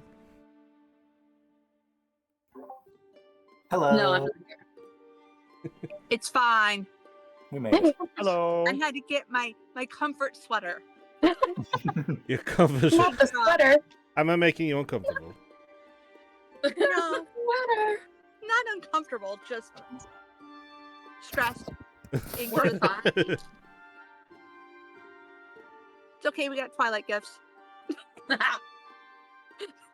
So many. What is it? I'm both very proud and very sorry that I broke the very. What did you think was gonna happen? Okay, it's because the one you picked was this is the skin of a killer, Bella. Anything else wouldn't have been that bad in that moment. Rob's going on about how dangerous these not vampires are, and Jordan says, "This is the skin of a killer, Bella."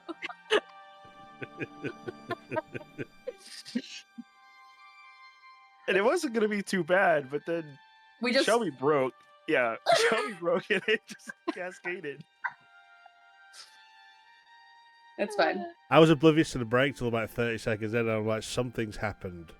Something's off. There's a Something's, disturbance in the something's forest. wrong. Yeah. Welcome back, Oh, you my too, goodness. Meowdy. Yes, we have We're returned. fine. Yeah, we're fine. We're totally fine. The got the entire giggles good of the out. world rests on this group of idiots. We're fine. We're fine. Welcome to D&D, everybody. 2 tall, 3 small. We're fine. We're fine. Welcome to the inside of my brain. Where this has been rattling around for 5 years. Oh. Shelby. Shelby. I have to share.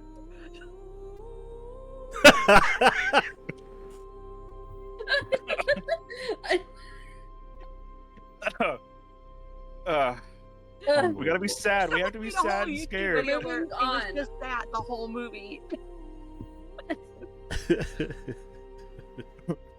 Okay, check in. How's everybody's character doing in this moment? Bird's fine. bringing it back in. Literally, Opal is Bird not is fine. fine. Opal is not fine. Bird is No. fine.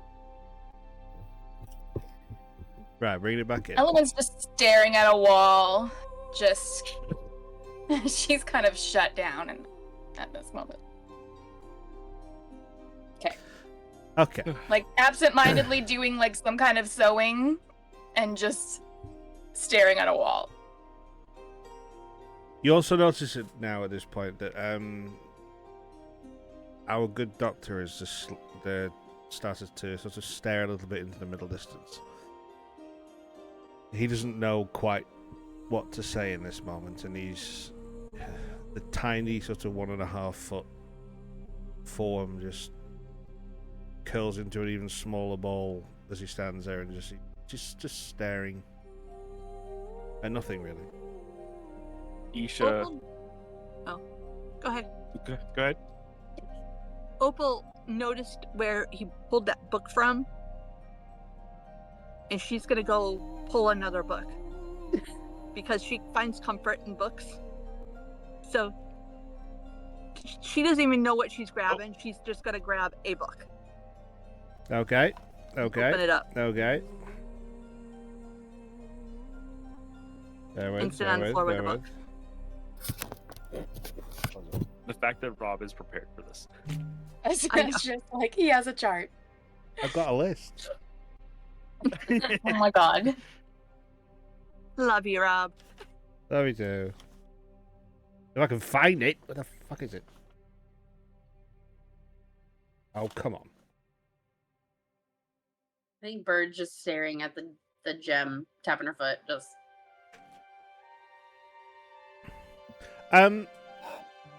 Well, I'm just looking for this. Just someone make a perception check in the doctor's direction.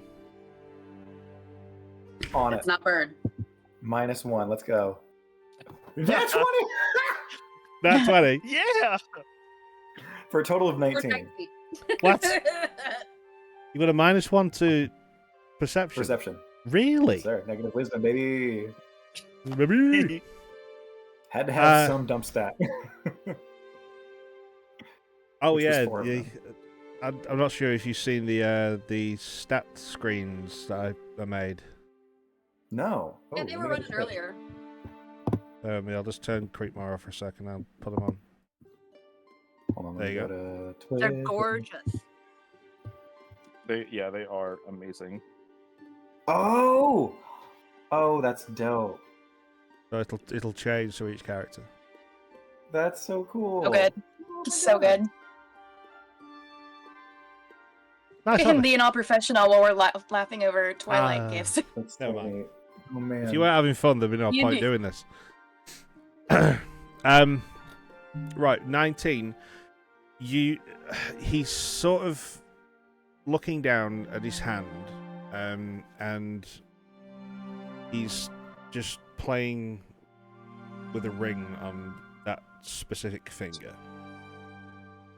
Little gold band is just turning it left and right, just staring down at it. Just looking at it, is it like Yeah. a simple iconography, or is it like, does it look like there's something on it? Like, It just looks like a plain gold band Okay.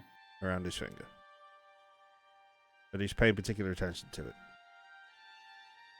Doc, like, Opal. Sorry, I'll come back to that in a second. Opal, roll me a D100 for me, please. Heck yeah. Oh no.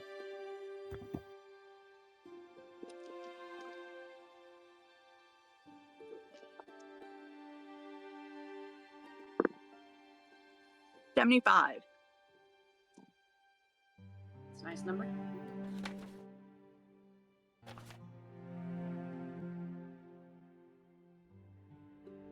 Okay. The book you pull is called The Summoning of Dragons, a celestial guide to the methods and dangers of calling on the great reptiles of the world. Amazing. So this is a deep dive into how to lure dragons out of their lairs and so on and so forth, how to try and tame them to your will. It'll make a good read. Mm-hmm. Opal's lost in a book. Fantastic. Right, so sorry, Tad, back to you. Doc, what are you thinking? What you got going on? He's silent for a few moments while the DM finds his notes again, because I've just picked up all my shit to find those books. There we go. Right.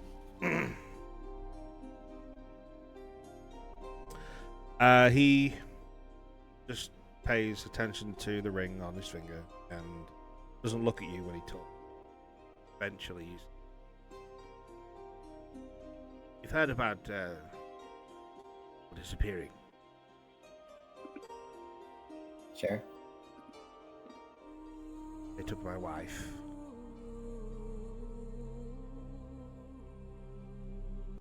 Missing. There's a forest outside of town called the Staves Forest, which I get most of my ingredients for my tinctures and potions I make. My wife decided to go on the hunting party to find these. He never returned.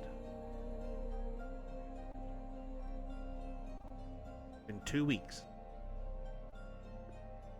I haven't heard from them.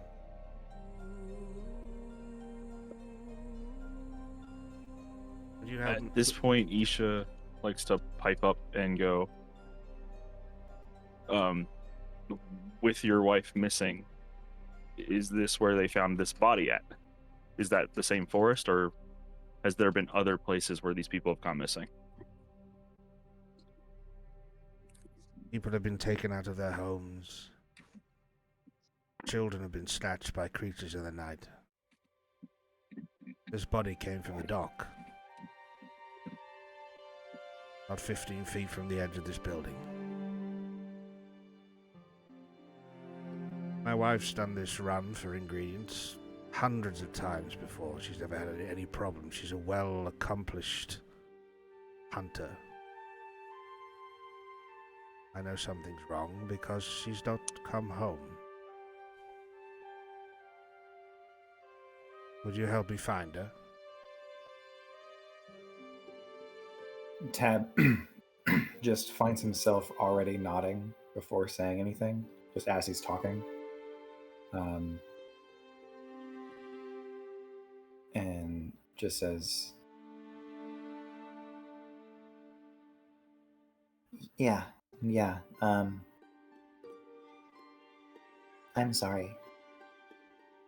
Yes, but I can pay you.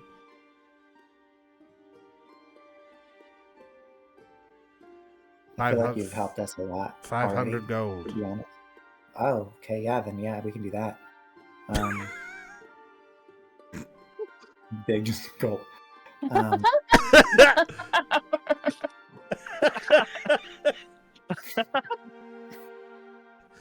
Make an insensitivity check.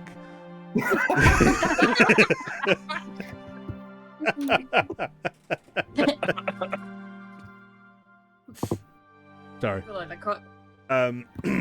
I rolled survival for 2. He sort of scowls at you in a direction. No.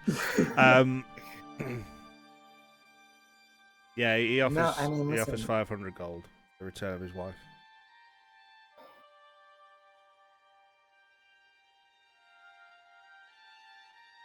I mean, we can't leave these people at the mercy of these creatures.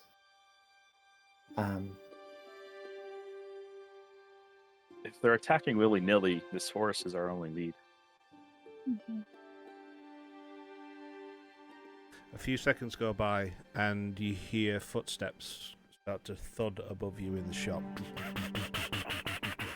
coming towards the hatch, and now hands start to bang on the hatch, and you hear a voice, "Dr. Creekmore! Dr. Creekmore! Are you in there?" And he looks. Who is it? Do you recognize that? Do you know who that is? It's Bulgus. Open the hatch. Open the hatch! I just fly quick. Open it. Take the lock off, the door opens, and Bulgus just stomps down into the cellar. He says, "You gotta get up here quick. Something's just crawled out the water and they're taking people. Help!" He runs back up. Isha bolts. It's on. As you get outside, you can just see chaos. There's people running and screaming left and right outside on the main thoroughfare, and then you look to your left. Make a perception check. Everybody? Everyone. 18 for me. 9. Also 18 for me. 19 minus I rolled 1. a nat Nice. 1 Aw. Oh, yeah, Opal. for 6. Opal's not outside yet. Oh, your part. Opal's taking a really good look at the back of the door. Mm-hmm. Yeah. She had a book. Oh, she's reading a book. She's still looking at the dragon book. Right. Well, you've all made pretty good checks apart from that one, so relatively as a group check is very good. Right. So what you see now starting to appear on the edges of your peripheral vision are, with regards to you guys, especially also Isha, tall, 8-9 feet, reptilian-like creatures, humanoid in like the head and torso only, but then the main part of the body just turns into a long snake-like tail. But they have fins that stick out from their cheeks, and one big long fin that goes over the top of the head and down the back of the spine. They carry tridents and what looks like javelins in their hands. Their skin is scaly, like a dark blue with a hint of green, and they look fierce and fucking angry. What are you doing? Immediate short bow out, just and like gonna just loosen air, like just You're full gonna on fire full straight bore. away. Yeah. Okay. Isha is going to start yelling orders at civilians to get away. Like start directing people away from the fight. Absolutely. How many are there? With your perception check of a 6, you only see a couple of them Okay. coming into view. I get closer to my computer. Oh, come on. And like people are obviously scared of these things. Terrified. Yes, they are running. They're running headfirst at you right now. Very scared. Okay. Sorry. I'm going to cast Sorcerer's Burst at one of them. All right, just hold a second. Just while I pull some information up on my. Oh, it's fine. Just I know what you're doing. I just need to get myself set up and ready. Because as you've chosen to attack straight away, we are going to go into initiative order.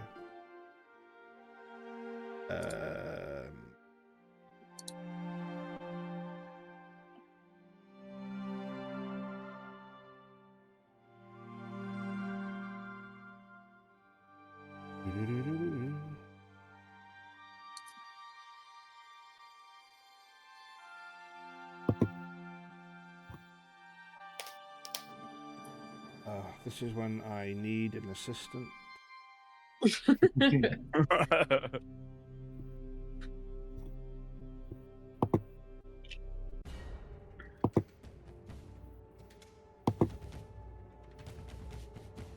My favourite battle music of all time because it's called Regular No.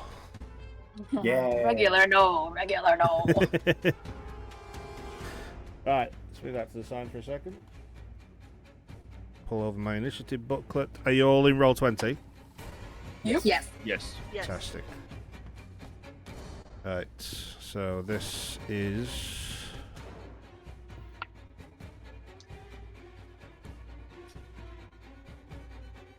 This is the map. Cute.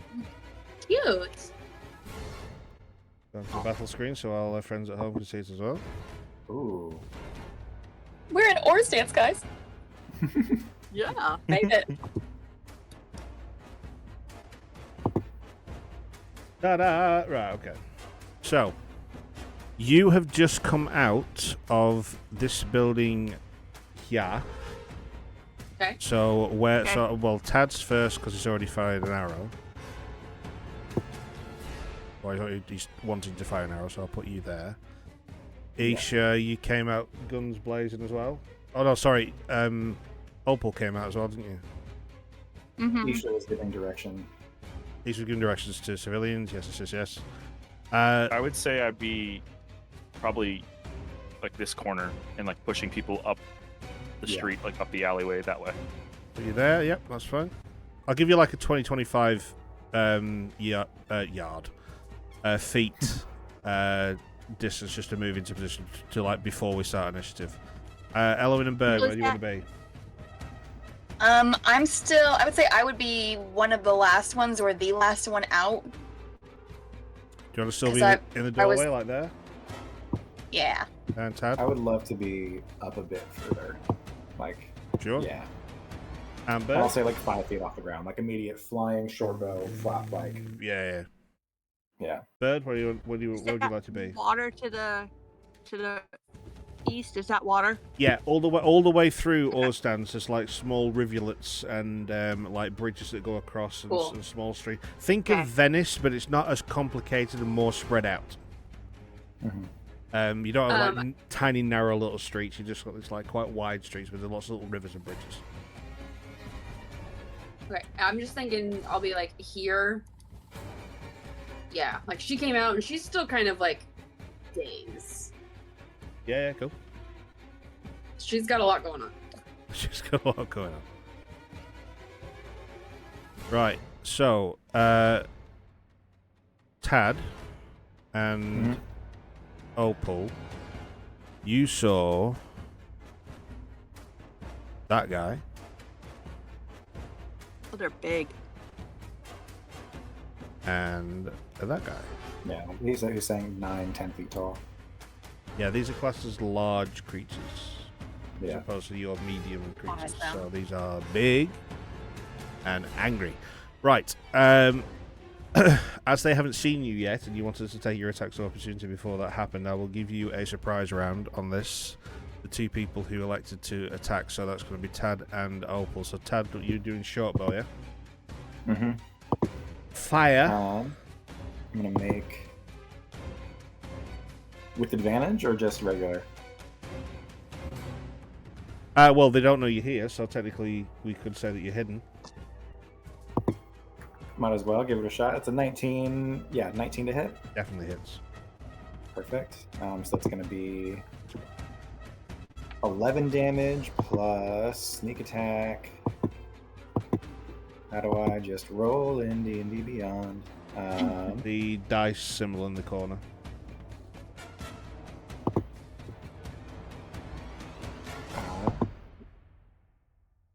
Oh, right. Okay. So then. Got it. Got it. An extra 2d6. An extra 3 damage. You say it was 11 damage initially, before sneak attack? Yeah, so 14 total. Yeah, 14 total, cool. Right. Okay. Which one of it were you firing on? The one towards the bottom or the one towards the water? The one towards the water. I would think come out, see that thing there, and just immediately like flop, like, yeah. Just loose an arrow. Yep. So Yeah. it lands sort of like right chest area. You see a gout of like green blood just come out of it, and now it turns around, and it definitely now does see you.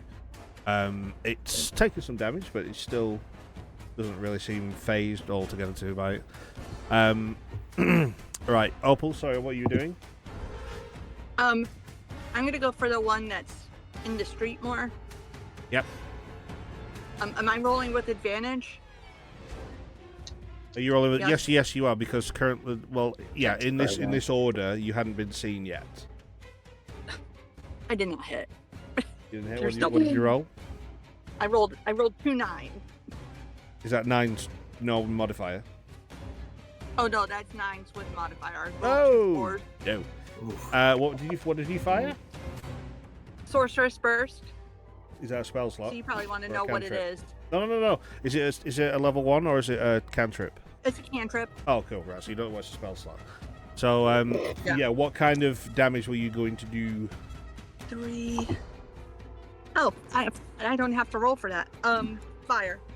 Fire. Let's go. Roll me a D100.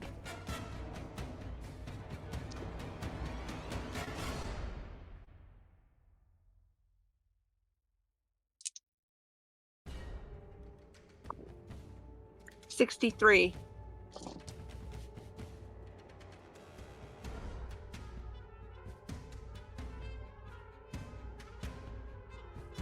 Why can't I find the stuff I need to find when I want it? Oh, is it here? What? Stop it. Stop it. Stop. Oh, come on. Give you attention.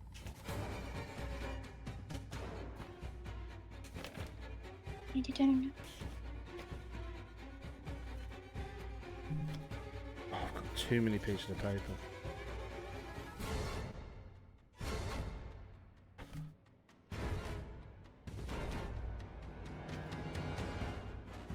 Oh, sorry guys, I'm looking for a very specific piece of paper now. I can't Doing seem a- to find. Hey. Shit.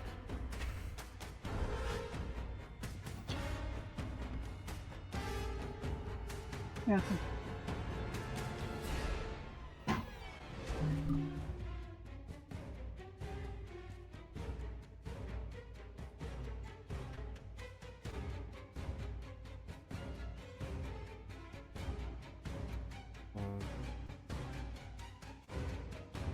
It's so frustrating when I know I've got the stuff and then I can't find what I need to find. Sorry, what did you roll? You're doing great. 63. 53? 63. 63. Right. As you reach forward and you go to send off that fiery blast, what actually comes out of your hand is fog. And you cast Fog Cloud centered around yourself. So now, so I'll have a look at that spell. Helps me, I guess. This is the first time I've used a wild magic table on Opal. Fog Cloud. Right, you created a 20-foot radius sphere of fog centered around a point within range, which is you. The sphere spreads around corners. Its area is heavily obscured. It lasts for the duration or until a wind of moderate or greater speed, at least 10 miles an hour, disperses it. And it's concentration up to an hour, so you're now concentrating on a spell that you didn't mean to concentrate on. So if you are damaged, then the spell will fail. Otherwise, it's up. Otherwise, it's up. Okay. So the spell you wanted to cast didn't happen, and now you've just cast Fog Cloud, which you didn't even know you could do. Right. Right, so It's such a big that's area. the unless you want to He kinda move. just goes, "Ah!" Unless you want to move, the patch of the pair of you. Unless you want to move, that's the end of the surprise round, and we're now going to roll initiative.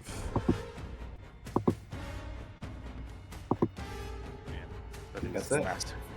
Let's do it. Beatrice. Initiative time. Initiative. Right. Ooh. Oh! Shit. Ha! I love just the echoing sounds of the results of our rolls. All right, 25 to 20. 21. 21 for Elwin. Anyone else in that bracket? No. Okay, 20 to 15. 18. 18. Also 18. Hey! I believe Tad's dex is higher. Yeah. Yeah. Definitely. I have an inkling. I'm not even gonna check. It's possible. I won't put his stats back on the screen because we don't need to see it. Opal.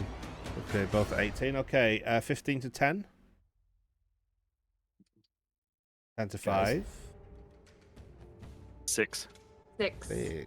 Both on 6. What's your dexterity, My dex- guys? I have a 14. 13. All right, so it's Isha to go first, followed by Bird. Got one more roll to make.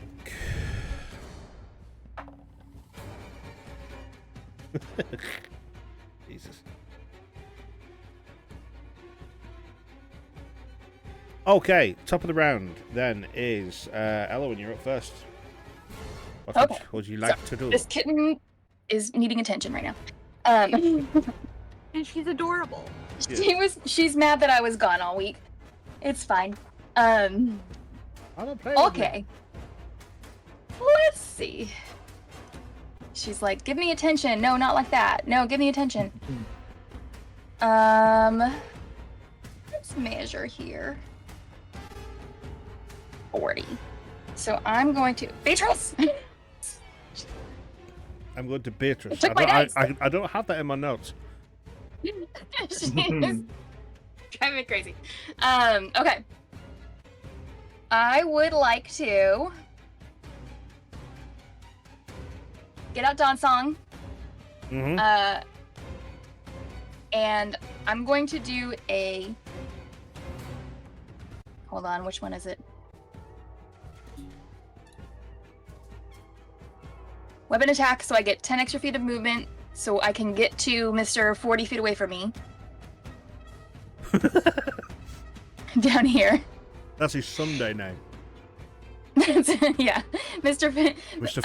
40 feet away. All right. So is that right in tab melee? already hit. And then I would like to Oh shit, I'm in the wrong. do. How far are we from the water? Too far from the water. Let's do just a straight up attack. I'm gonna just straight up attack. We'll just do that. With Dawn's on. Yes. Go for it. So that is 23 to hit. Yep. D8 plus 6 damage, Yes. and then use my bonus action to make an attack with my rapier needle. So that's gonna be 10 to hit. Ooh. This is. Yeah. The And the sword comes in and sort of gets the creature's attention towards you, and then it now can see where the next attack is coming from, and it just like slithers out of the way. okay, and I'm done. And you are done. Are you staying put? Yeah. Is that your entire movement? That's my entire movement. Yes. Advisable. Right. Okay. It is now initiative count 20. 2 more of these motherfuckers are going to come up out of the water. There and there. Also, not wanting to be left out, an ill-advised Creel Vargas Oh, I saw his little mini in the corner. Yeah, something down there. comes down the street to his full movement speed and comes right behind Bird. He can't do anything else on this turn. He can just move in because he had to dash from where he was. So he's now going to be there. And that's the end of his turn. So we're going to 18, which is Tad. You're up. I love the idea that he saw just a massive cloud of fog and just ran right into it and ended up right next to Bird. With us. Yep. Tracks. Okay, so the cloud ends 20 feet right 20 there. feet, yeah. Perfect. Amazing. Okay, awesome. So I'm gonna move running out to the edge, past the edge of it probably just to get out. I will be like, yeah, right about here. Oops. I've put the counters on different layers. That's stupid of me. By there? There. That's perfect. Yeah, that works. Yeah, Yep. right there. And then as soon as I come out of it, I go, oh no, there's 2 more. And I'm still going to take a shot at the one next to Elowin to hopefully Yeah, the one kill that's already that. been hit. Yeah, the one that's because he's not looking great. I'm assuming, right? He's hurt. Okay. You know, he's still there. Yeah. So if I go into the fog cloud, I'm heavily obscured, but that also means I can't see through it. So I'm not hiding technically. It would still give me disadvantage. Any advantage would cancel out. Yeah. Okay. So I'm gonna stay where I am, and then roll for an attack.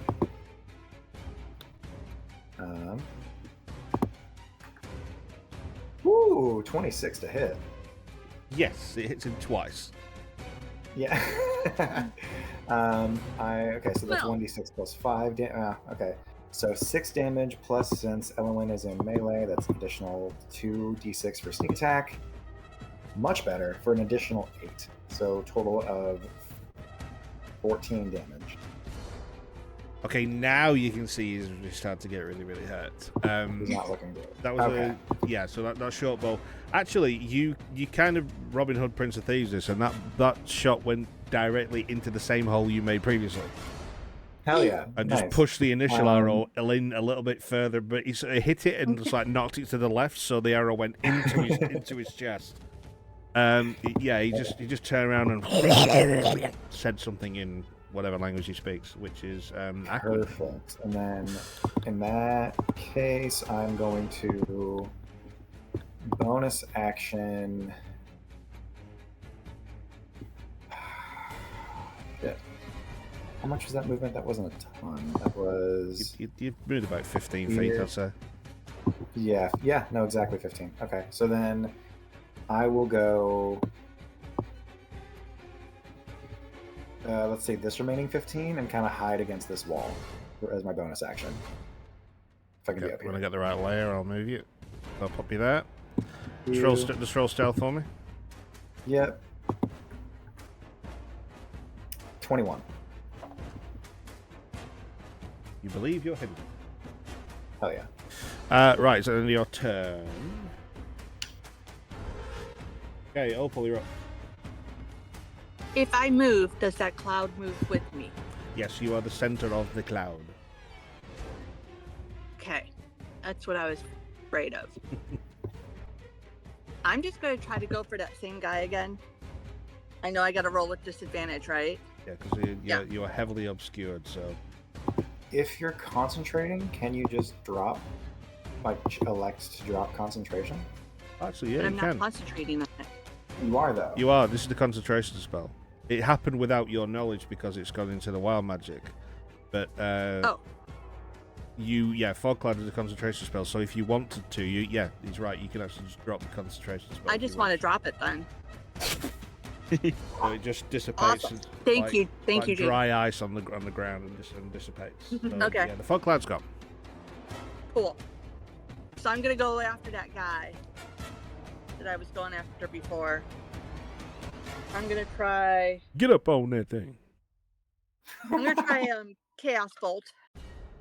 Ooh. The best two words in the best order ever. For an @1. Oh, put that guy away. Opal's had a hard day. To jail. To jail. Right to jail. I'm afraid I'm gonna have to get the old wild magic table back out Oh, again shit, because that's you rolled right. that one. Oh, no. Again? Oh no. Roll another D100 Oh, for me, no. please. Yay! Hey! Chaos! Chaos! Yes. Grow a beard. There's some I see you 77. copy my beard. What do you get 77, there? Rob. Yeah. What do you get? 77. 77.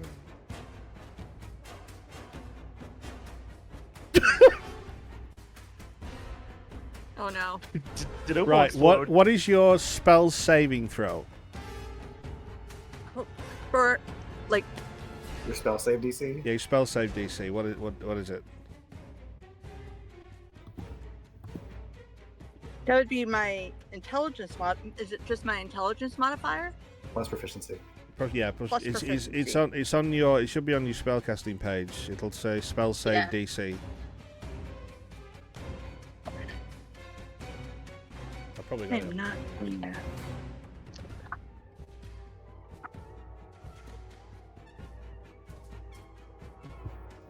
I really hope Opal just didn't like explode in the street. No, this is It's 13. I've just found it on your page. Oh, thank you. Right, so you need to roll above a 13 on a spell With a save, D20. please. With a D20. Don't add any modifiers, just roll a D20. 14! Let's Oh. go. God damn it, that would have been... Okay. Right, you just saved from casting polymorph on yourself and turning yourself into a sheep. Thank goodness. Which as I am much not a as sheep. much as I love you, Nikki, I so wanted that to happen. Oh, absolutely. Yeah. Yeah. that Oh, was great. God, it's so funny. When I read it, Opal's I a shapeshifter? Miss. Sheep. Just Shapeshifter, I swear to God. you cast polymorph on yourself. If you fail the saving throw, you turn into a sheep for the spell's duration. oh my god. Oh my Wow. god. You lucky, So good, lucky camper. Right, okay. All right. Unfortunately, I think that's going to be the end of your turn unless you want to move.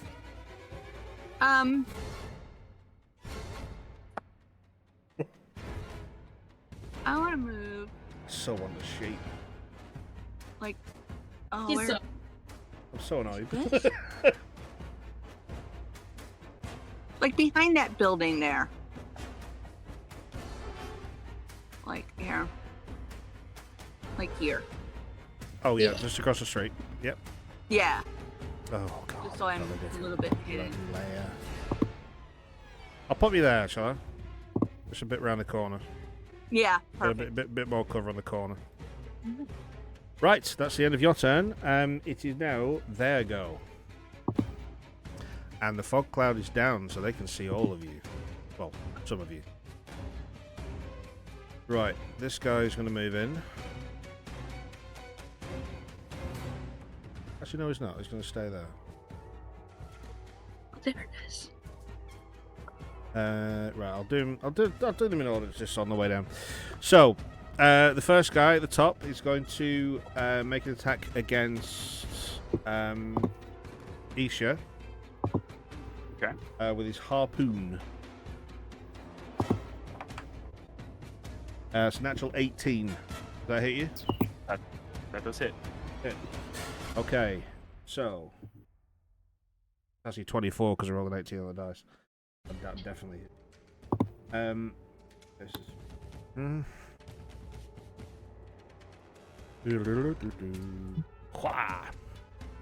That is 10 points of piercing damage. And you need to make a strength saving throw, please. In fact, no, just make a strength check against my strength check.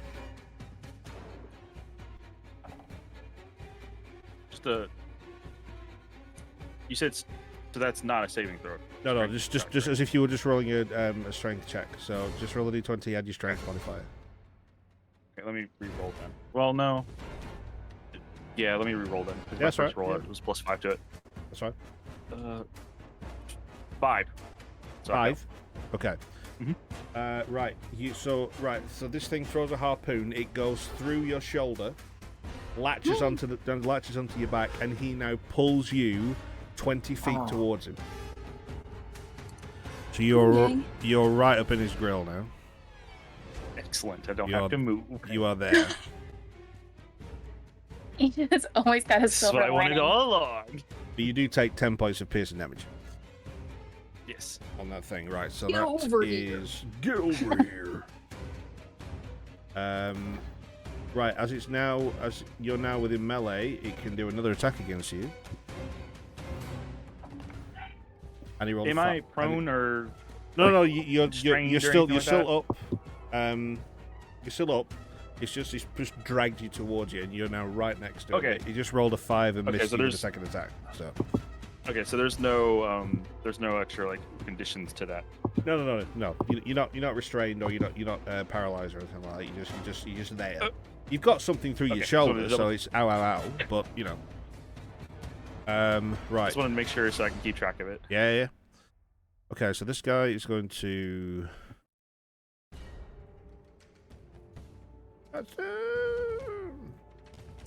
He's going to stay where he is.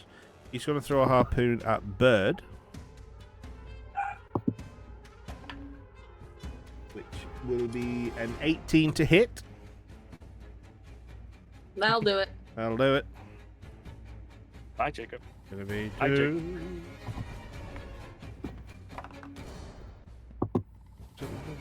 That's 11 points of piercing damage, and make a strength check for me, please. Oh, yeah.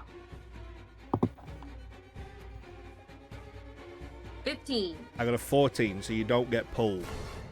You do take the damage, but Nice. the harpoon actually comes out and Oh. retracts back to him, so you've now got a gaping hole in your right, like, bicep sort of thing. Right, that's him. He's this guy. The third guy is going to attack Eloine as you are right next to him. Hang on. I want to cast Hex on the one that hit me. As a reaction. Yes. Okay. Which one is it? It's this one. Okay, thank you. Do I get a save for anything on Hex, or is it just I am now hexed? You are hexed. I am Just hexed. goes. Let me pull it up, see what it says. Person So it's concentration, so make sure you're concentrating. You place a curse to decrease until the spell ends. You deal an extra 1d6 necrotic damage. Cool. Right. All right. Disadvantage on, we'll say, strength checks. Disadvantage on strength. Nice. Smart. Nice. Blanks. Until the spell ends. Okay. Right, so ugly guy number 3 is going to attack Halloween.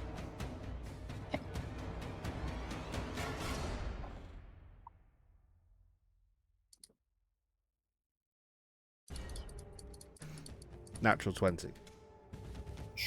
Right. Sorry. Let me check my sheet. That was his bite attack. So that is going to be 1d8 plus 4. You don't have cutting words or anything yet? No. Well, he rolled a 1 on the damage dice, so that's good to use. So it's plus 4 is 5, so that's 10 points of slashing damage on that attack. Not worse. He's going to use his claws on the next attack, which he only rolled a 6, so that's only a 12 to hit. Does 12 hit you? Oh, yeah, that's my AC. Is that your... Oh, shit. We need to get you guys to a shop. 2d4. 8 plus 2 is 5. Plus 4 is 9, so it's another 9 points of damage. From the claws. I'm good. Okay, he's going to stay put. And then lastly, this guy... He's going to move in, actually. They're shit. They can swim, but they can't move on land. And they move up to there. Oh, sorry, Element, he's going to have to go for you because you're the only one he can really see. And he rolled a 2. Misses. Good. Okay. God damn it. Right, so that's the end of his turn. That's the end of their turn. Now, so we have come to Isha. I will just start wailing on the one that harpooned me. Go for it. I will do just my longsword one-handed. Yep.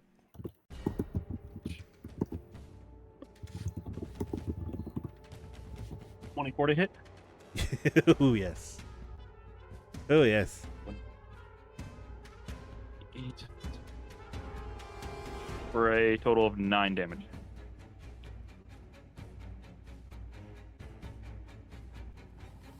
Swings. It gets lodged into its the front part of its chest, and it takes you a second or two to actually drag the sword free. Gouts of green just start to pour out. It's not happy.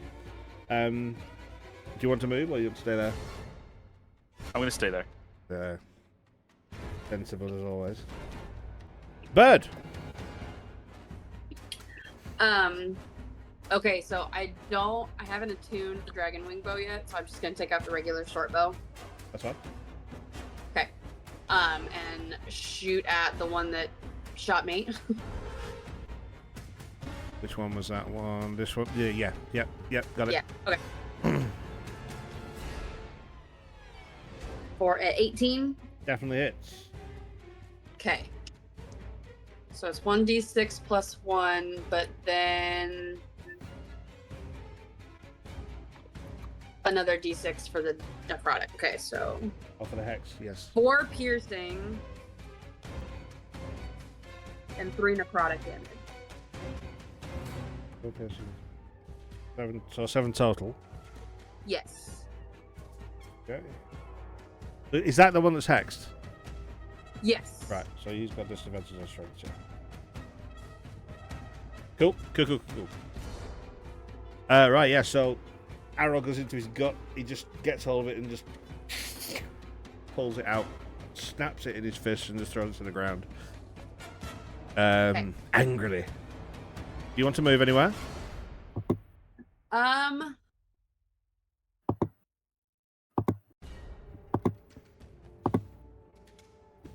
No, I'm good. You good? I don't know. Yeah, I'm good. Right. Creel Vargas.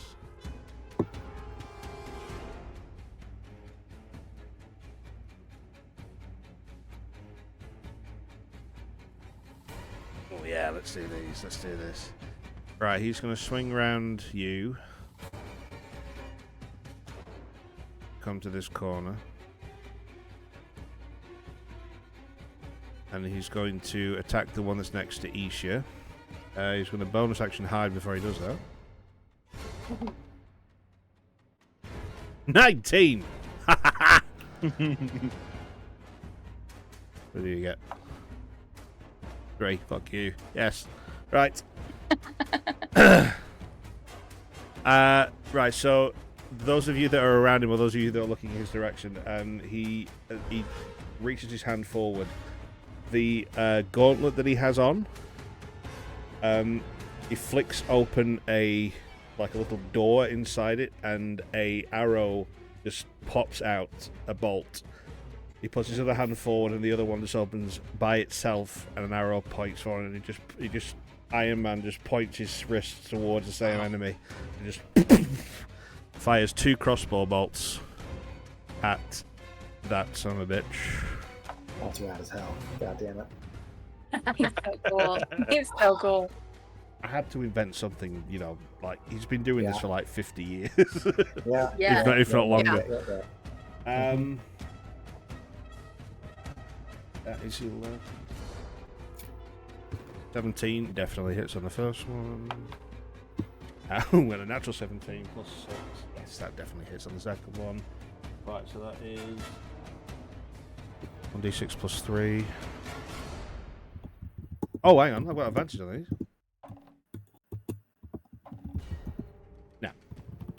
No crit. Okay. So, 3. 4, 3, 7. And 3 plus 6, so 13 damage plus.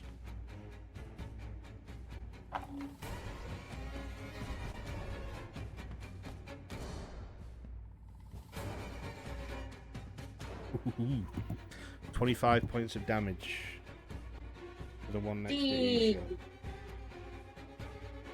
He's very dead. Very, very dead. So these 2 bolts just go off and just land straight into, pretty much either side of his center of the forehead, and it just falls back into the water. And we will delete. Delete. He's going to stay. Actually, no, he's going to pop back around the corner and just stay there.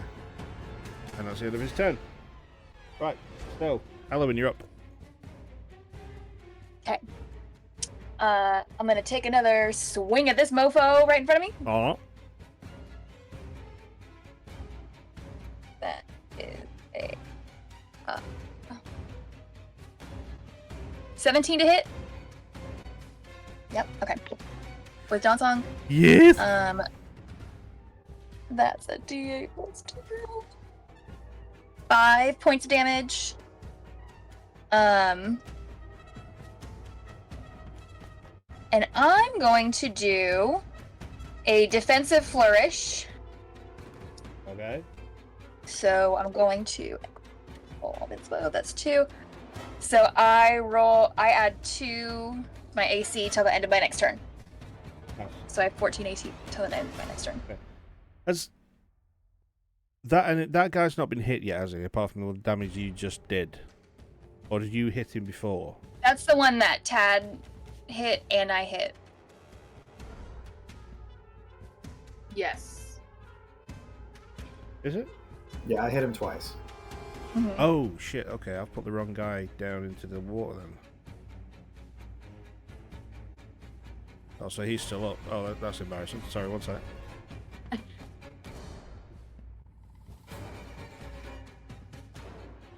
Right, he's back, everyone. Yeah,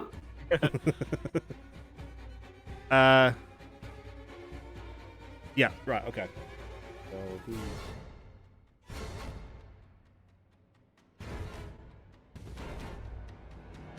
Right.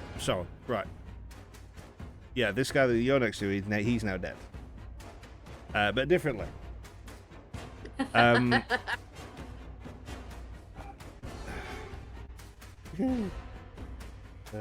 Difficult to keep track of this sometimes. Sorry about that. Right, yeah. So you come forward with with Dawn's Song and just take a slash, and the vibration of the blade as it comes through the air just seems to do something to like the structure of the body, and the body almost splits open before the blade's even got there. Ugh. But it just follows it through, and you just bisect this thing in half, and it just slops into 2 pieces on the ground. Disgusting. And then And going we can now to delete that one because he is dead. back the fuck up to where my friends are. Do you want to go for the full movement speed? Yes, which would be a 40 feet. A 40 feet? Can you Because I used a weapon attack. Cool. Yes. These new mechanics in the new book are like serious. Mhm. aren't they? It's fascinating, man. There's some cool It's stuff. fun, yeah. Yeah. It's good. Yeah. It's nice if you make a weapon attack to be able to get to a person to make a weapon attack. That's smart. That's fun. It's enjoyable. Oh, I can undo shit. That's cool. Right, so I moved you there. That's the end of your turn. It is now Tad. Nothing at the top of the round? Hell yeah. Okay. Question. Yes. When she killed the thing that we're fighting, is its weapon still on the ground, that spear? Make an investigation check. Okay. Actually, well, from your distance, it'll be perception because you can't investigate from where you are. You sure? That's a nat 1, so cool. Never mind. You've no idea. For total of 0. So, rolled a 0. Whatever you can Sick. you can Okay. see 2 slumped over blue slimy messes, but you don't see any Right. weapons.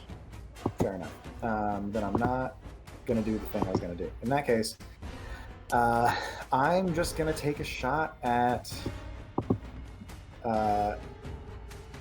I'm gonna peep over the corner, so I'm gonna move this 5 feet here, just so I'm right directly behind Isha.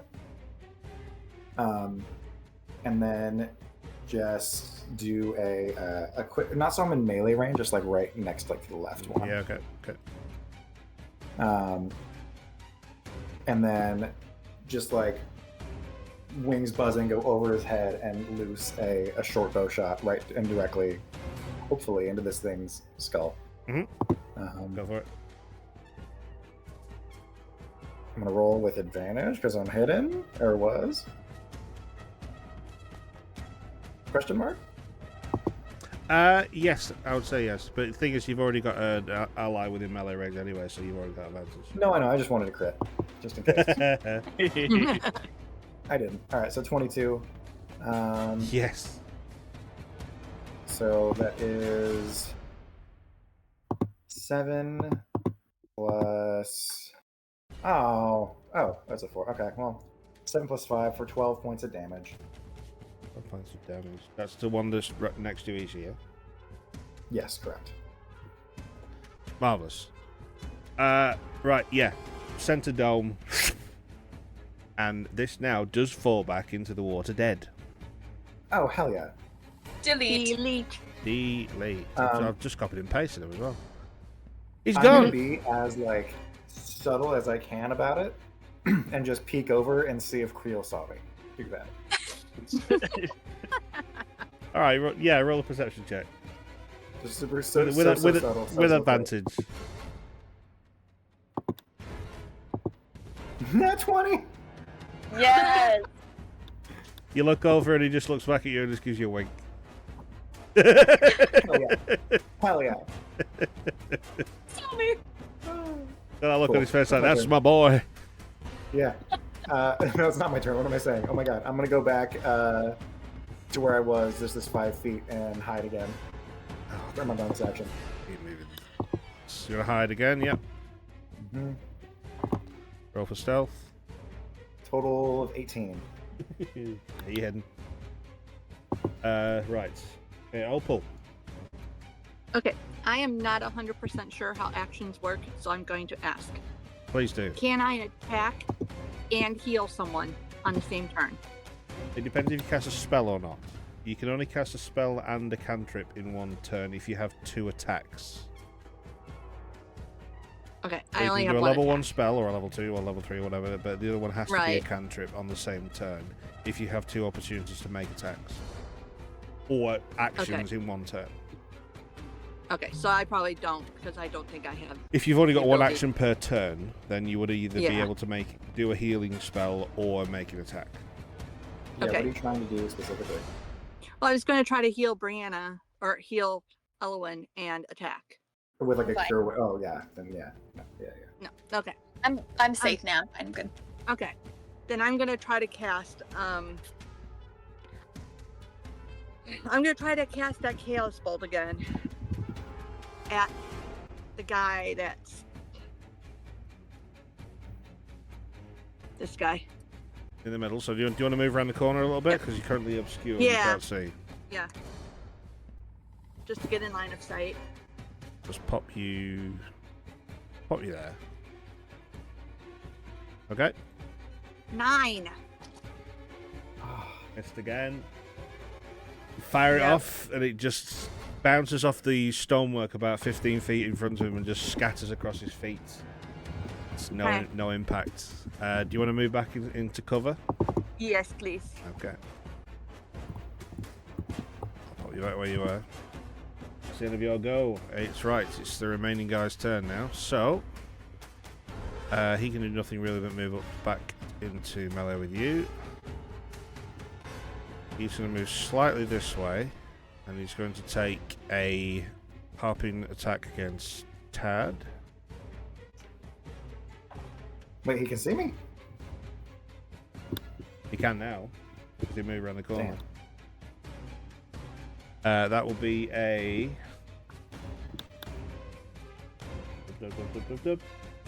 dirty 20 to hit.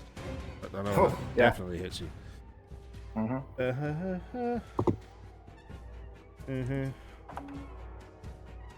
Oh shit. That's 13 points of piercing damage as the javelin goes Wait, through what did your you just protect- say? 13 points of piercing damage.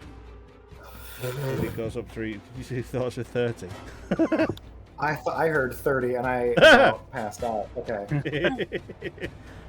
Make a strength check for me, please. Okay. 18.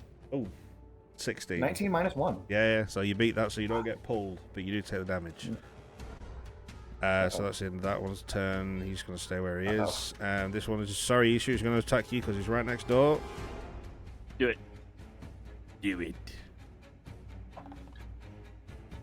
That is a 17 to hit. It hits. That hits. Okay. This is his bite attack, so that will be 1d8. God, there's so many bloody information I've got to read. That is. So that's 10 points of piercing damage from the bite. Okay. And he gets one more go at you. The natural one! Yeah. No, nothing for the second one. So he just takes a good chunk out of your calf. And he's going to stay there. That's the end of their turn. Isha, you're now up. With half your leg missing. Question. Yeah. Is the harpoon of the creature that died in front of me on the ground? Right. Make a... Actually, I'll give you investigation for this because you're right next to where it dropped, so... Okay. 14. 14, yes it is. Can I use my action to pick it up and shoot the creature farthest away from me?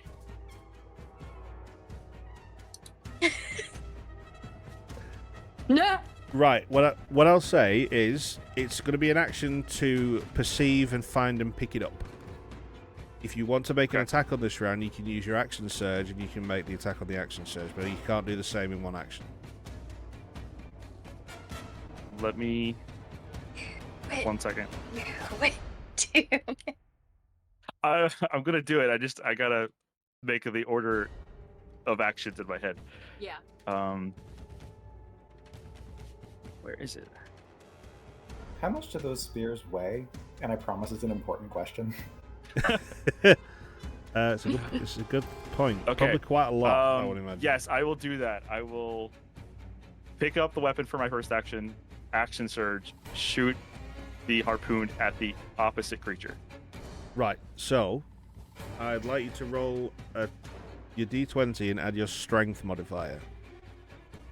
Okay.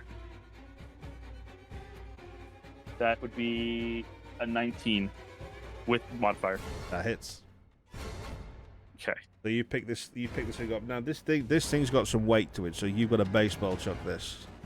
You need to throw your shoulder out by doing it, but you get a good grip and send this thing directly towards it, and it hits like center mass, solar plexus. Okay. I would like to pull it towards me. Well, you do damage first. You do piercing damage, so Okay. it's roll 2d6 and add 4. Okay, 2d6. So reverse Uno a harpoon. Oh, sweet. 6 and 5, so that's 11 plus 4, 15. 15 damage. Holy shit. Okay. Right, and so you roll a strength check, and he needs to roll a strength check. Whoever wins, if you win, you pull him towards you. Okay. And then that would be a 15 plus 3, so that would be an 18 on strength. Oh, mate. I've got a plus 4 on mine, and I rolled a 15 as well, so it's a 19, so you don't pull him. It's fine. But you've got him held by a very long chain. Right. I take it you're saying where you are, or do you want to move forward? I'm not moving, but then I'm going to bonus action second wind. Yep. Okay. To heal up. Mhm. 1d10 plus. And that would be 1d10 plus 3. Okay. It's a good call. And that would be for 7 health. I had a plan. Okay, bird. I would like to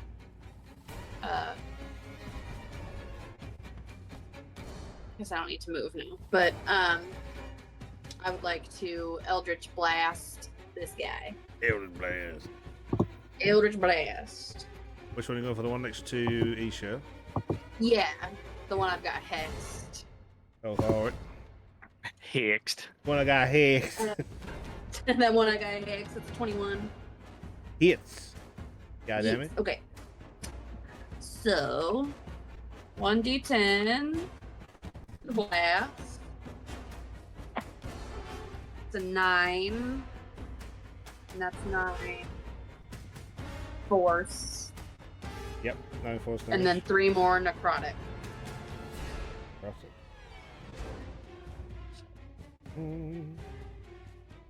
Oh, he's low. You know what? And then I will. What? I said, ooh, he's low. And then I am going to bonus action Misty Step. Here. Abilities. There? Yeah. Perfect. And then I can use my refreshing step. A creature I can see within 10 feet of myself gains 1d10 temp HP. And so that will go to tap. Hell yeah. So you got 10 temporary Nice. hit points. I Do you want to roll rolled the a 1. d10 or should I? I rolled a 1. That's okay. Oh, the only 1d10. I thought it was just 10 hit points. Oh, right, okay. No, 1d10 temp You rolled a HP. 1. Oh, I rolled a one. I'll take it. It could be the difference between maim or death. I can. Okay, I'm done. Okay. Now I have to take 28 hit points to just die.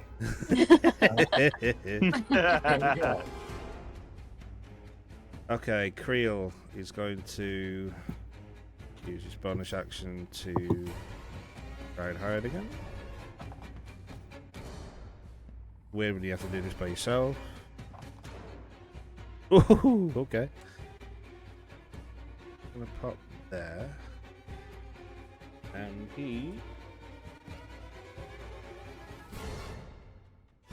going to fire a witch bolt towards the guy who is next to Isha.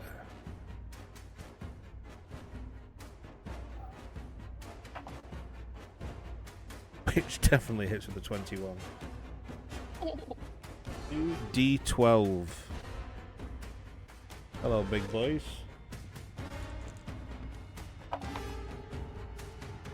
Oh, 16 points of damage.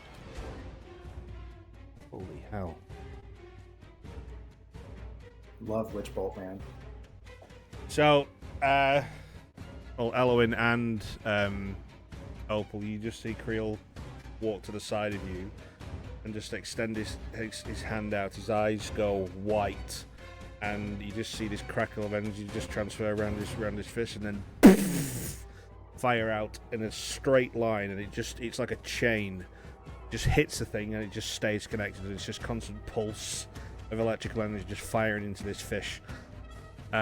He's looking so rough, it's not even funny. He is going to just scoot back behind. Oh, hang on. No. He's got fucking sneak attack as well. Yeah, he's dead. All kinds of dead. Just chopped him into messes. Gone. So you've now just got like a pile of eviscerated, still quite sparking fish bits next to you, Isha, on the ground as this thing just exploded. Creel is going to step back though and just post up behind this corner just around here. That's the end of his turn. Elwin. Well, everybody else is showing off her fake dad, so I'm gonna come over here just a little bit, just where I can see. And I'm gonna cast Shatter on this bitch down here. Yes, bitch. Mm-hmm. It's a con 14 save. I've got so many D20s out in a minute. Which one should I use? The blue one. The blue one. He rolled a 16 on the dice. Okay, so he takes half damage, which is half of 17. We'll call it 16 because we round down, so 8. 8. Okay. Okay. Yeah, that hurt him. But lots. You just see a shower of scales behind him just go. As you look back and it's what used to be like dark blue and shiny is now like quite light pink. As you've taken quite a layer of the armor that he had on off. Natural armor, of course. Nice. Are you staying put? I'm gonna scooch back a little bit behind the building, but yes. I don't want to get pooned. Where you were? Yeah, I don't want to get harpooned. Yeah, but you know. So, yeah, you'd be behind cover. Right. That is your turn.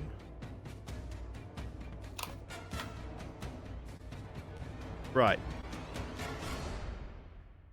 Initiative score 20 on this fight.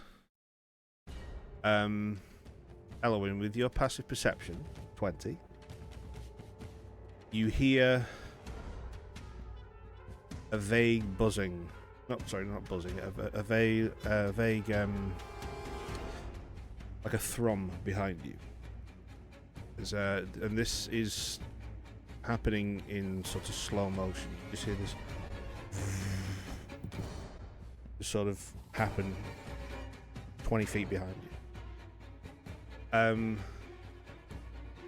I'd like you to make a perception check, please.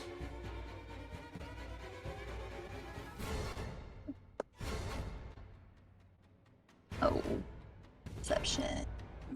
15. 15.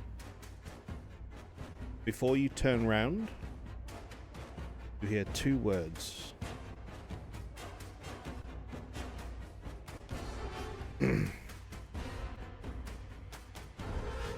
Little angel.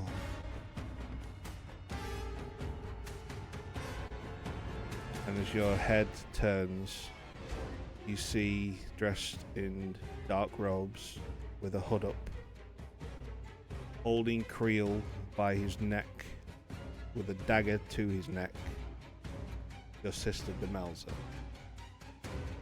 with a portal behind her, and she pulls Creel through, and it closes.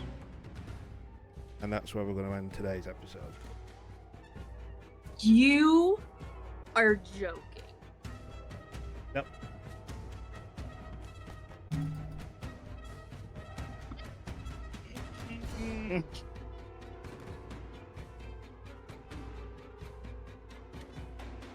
You needed that cup, Rob.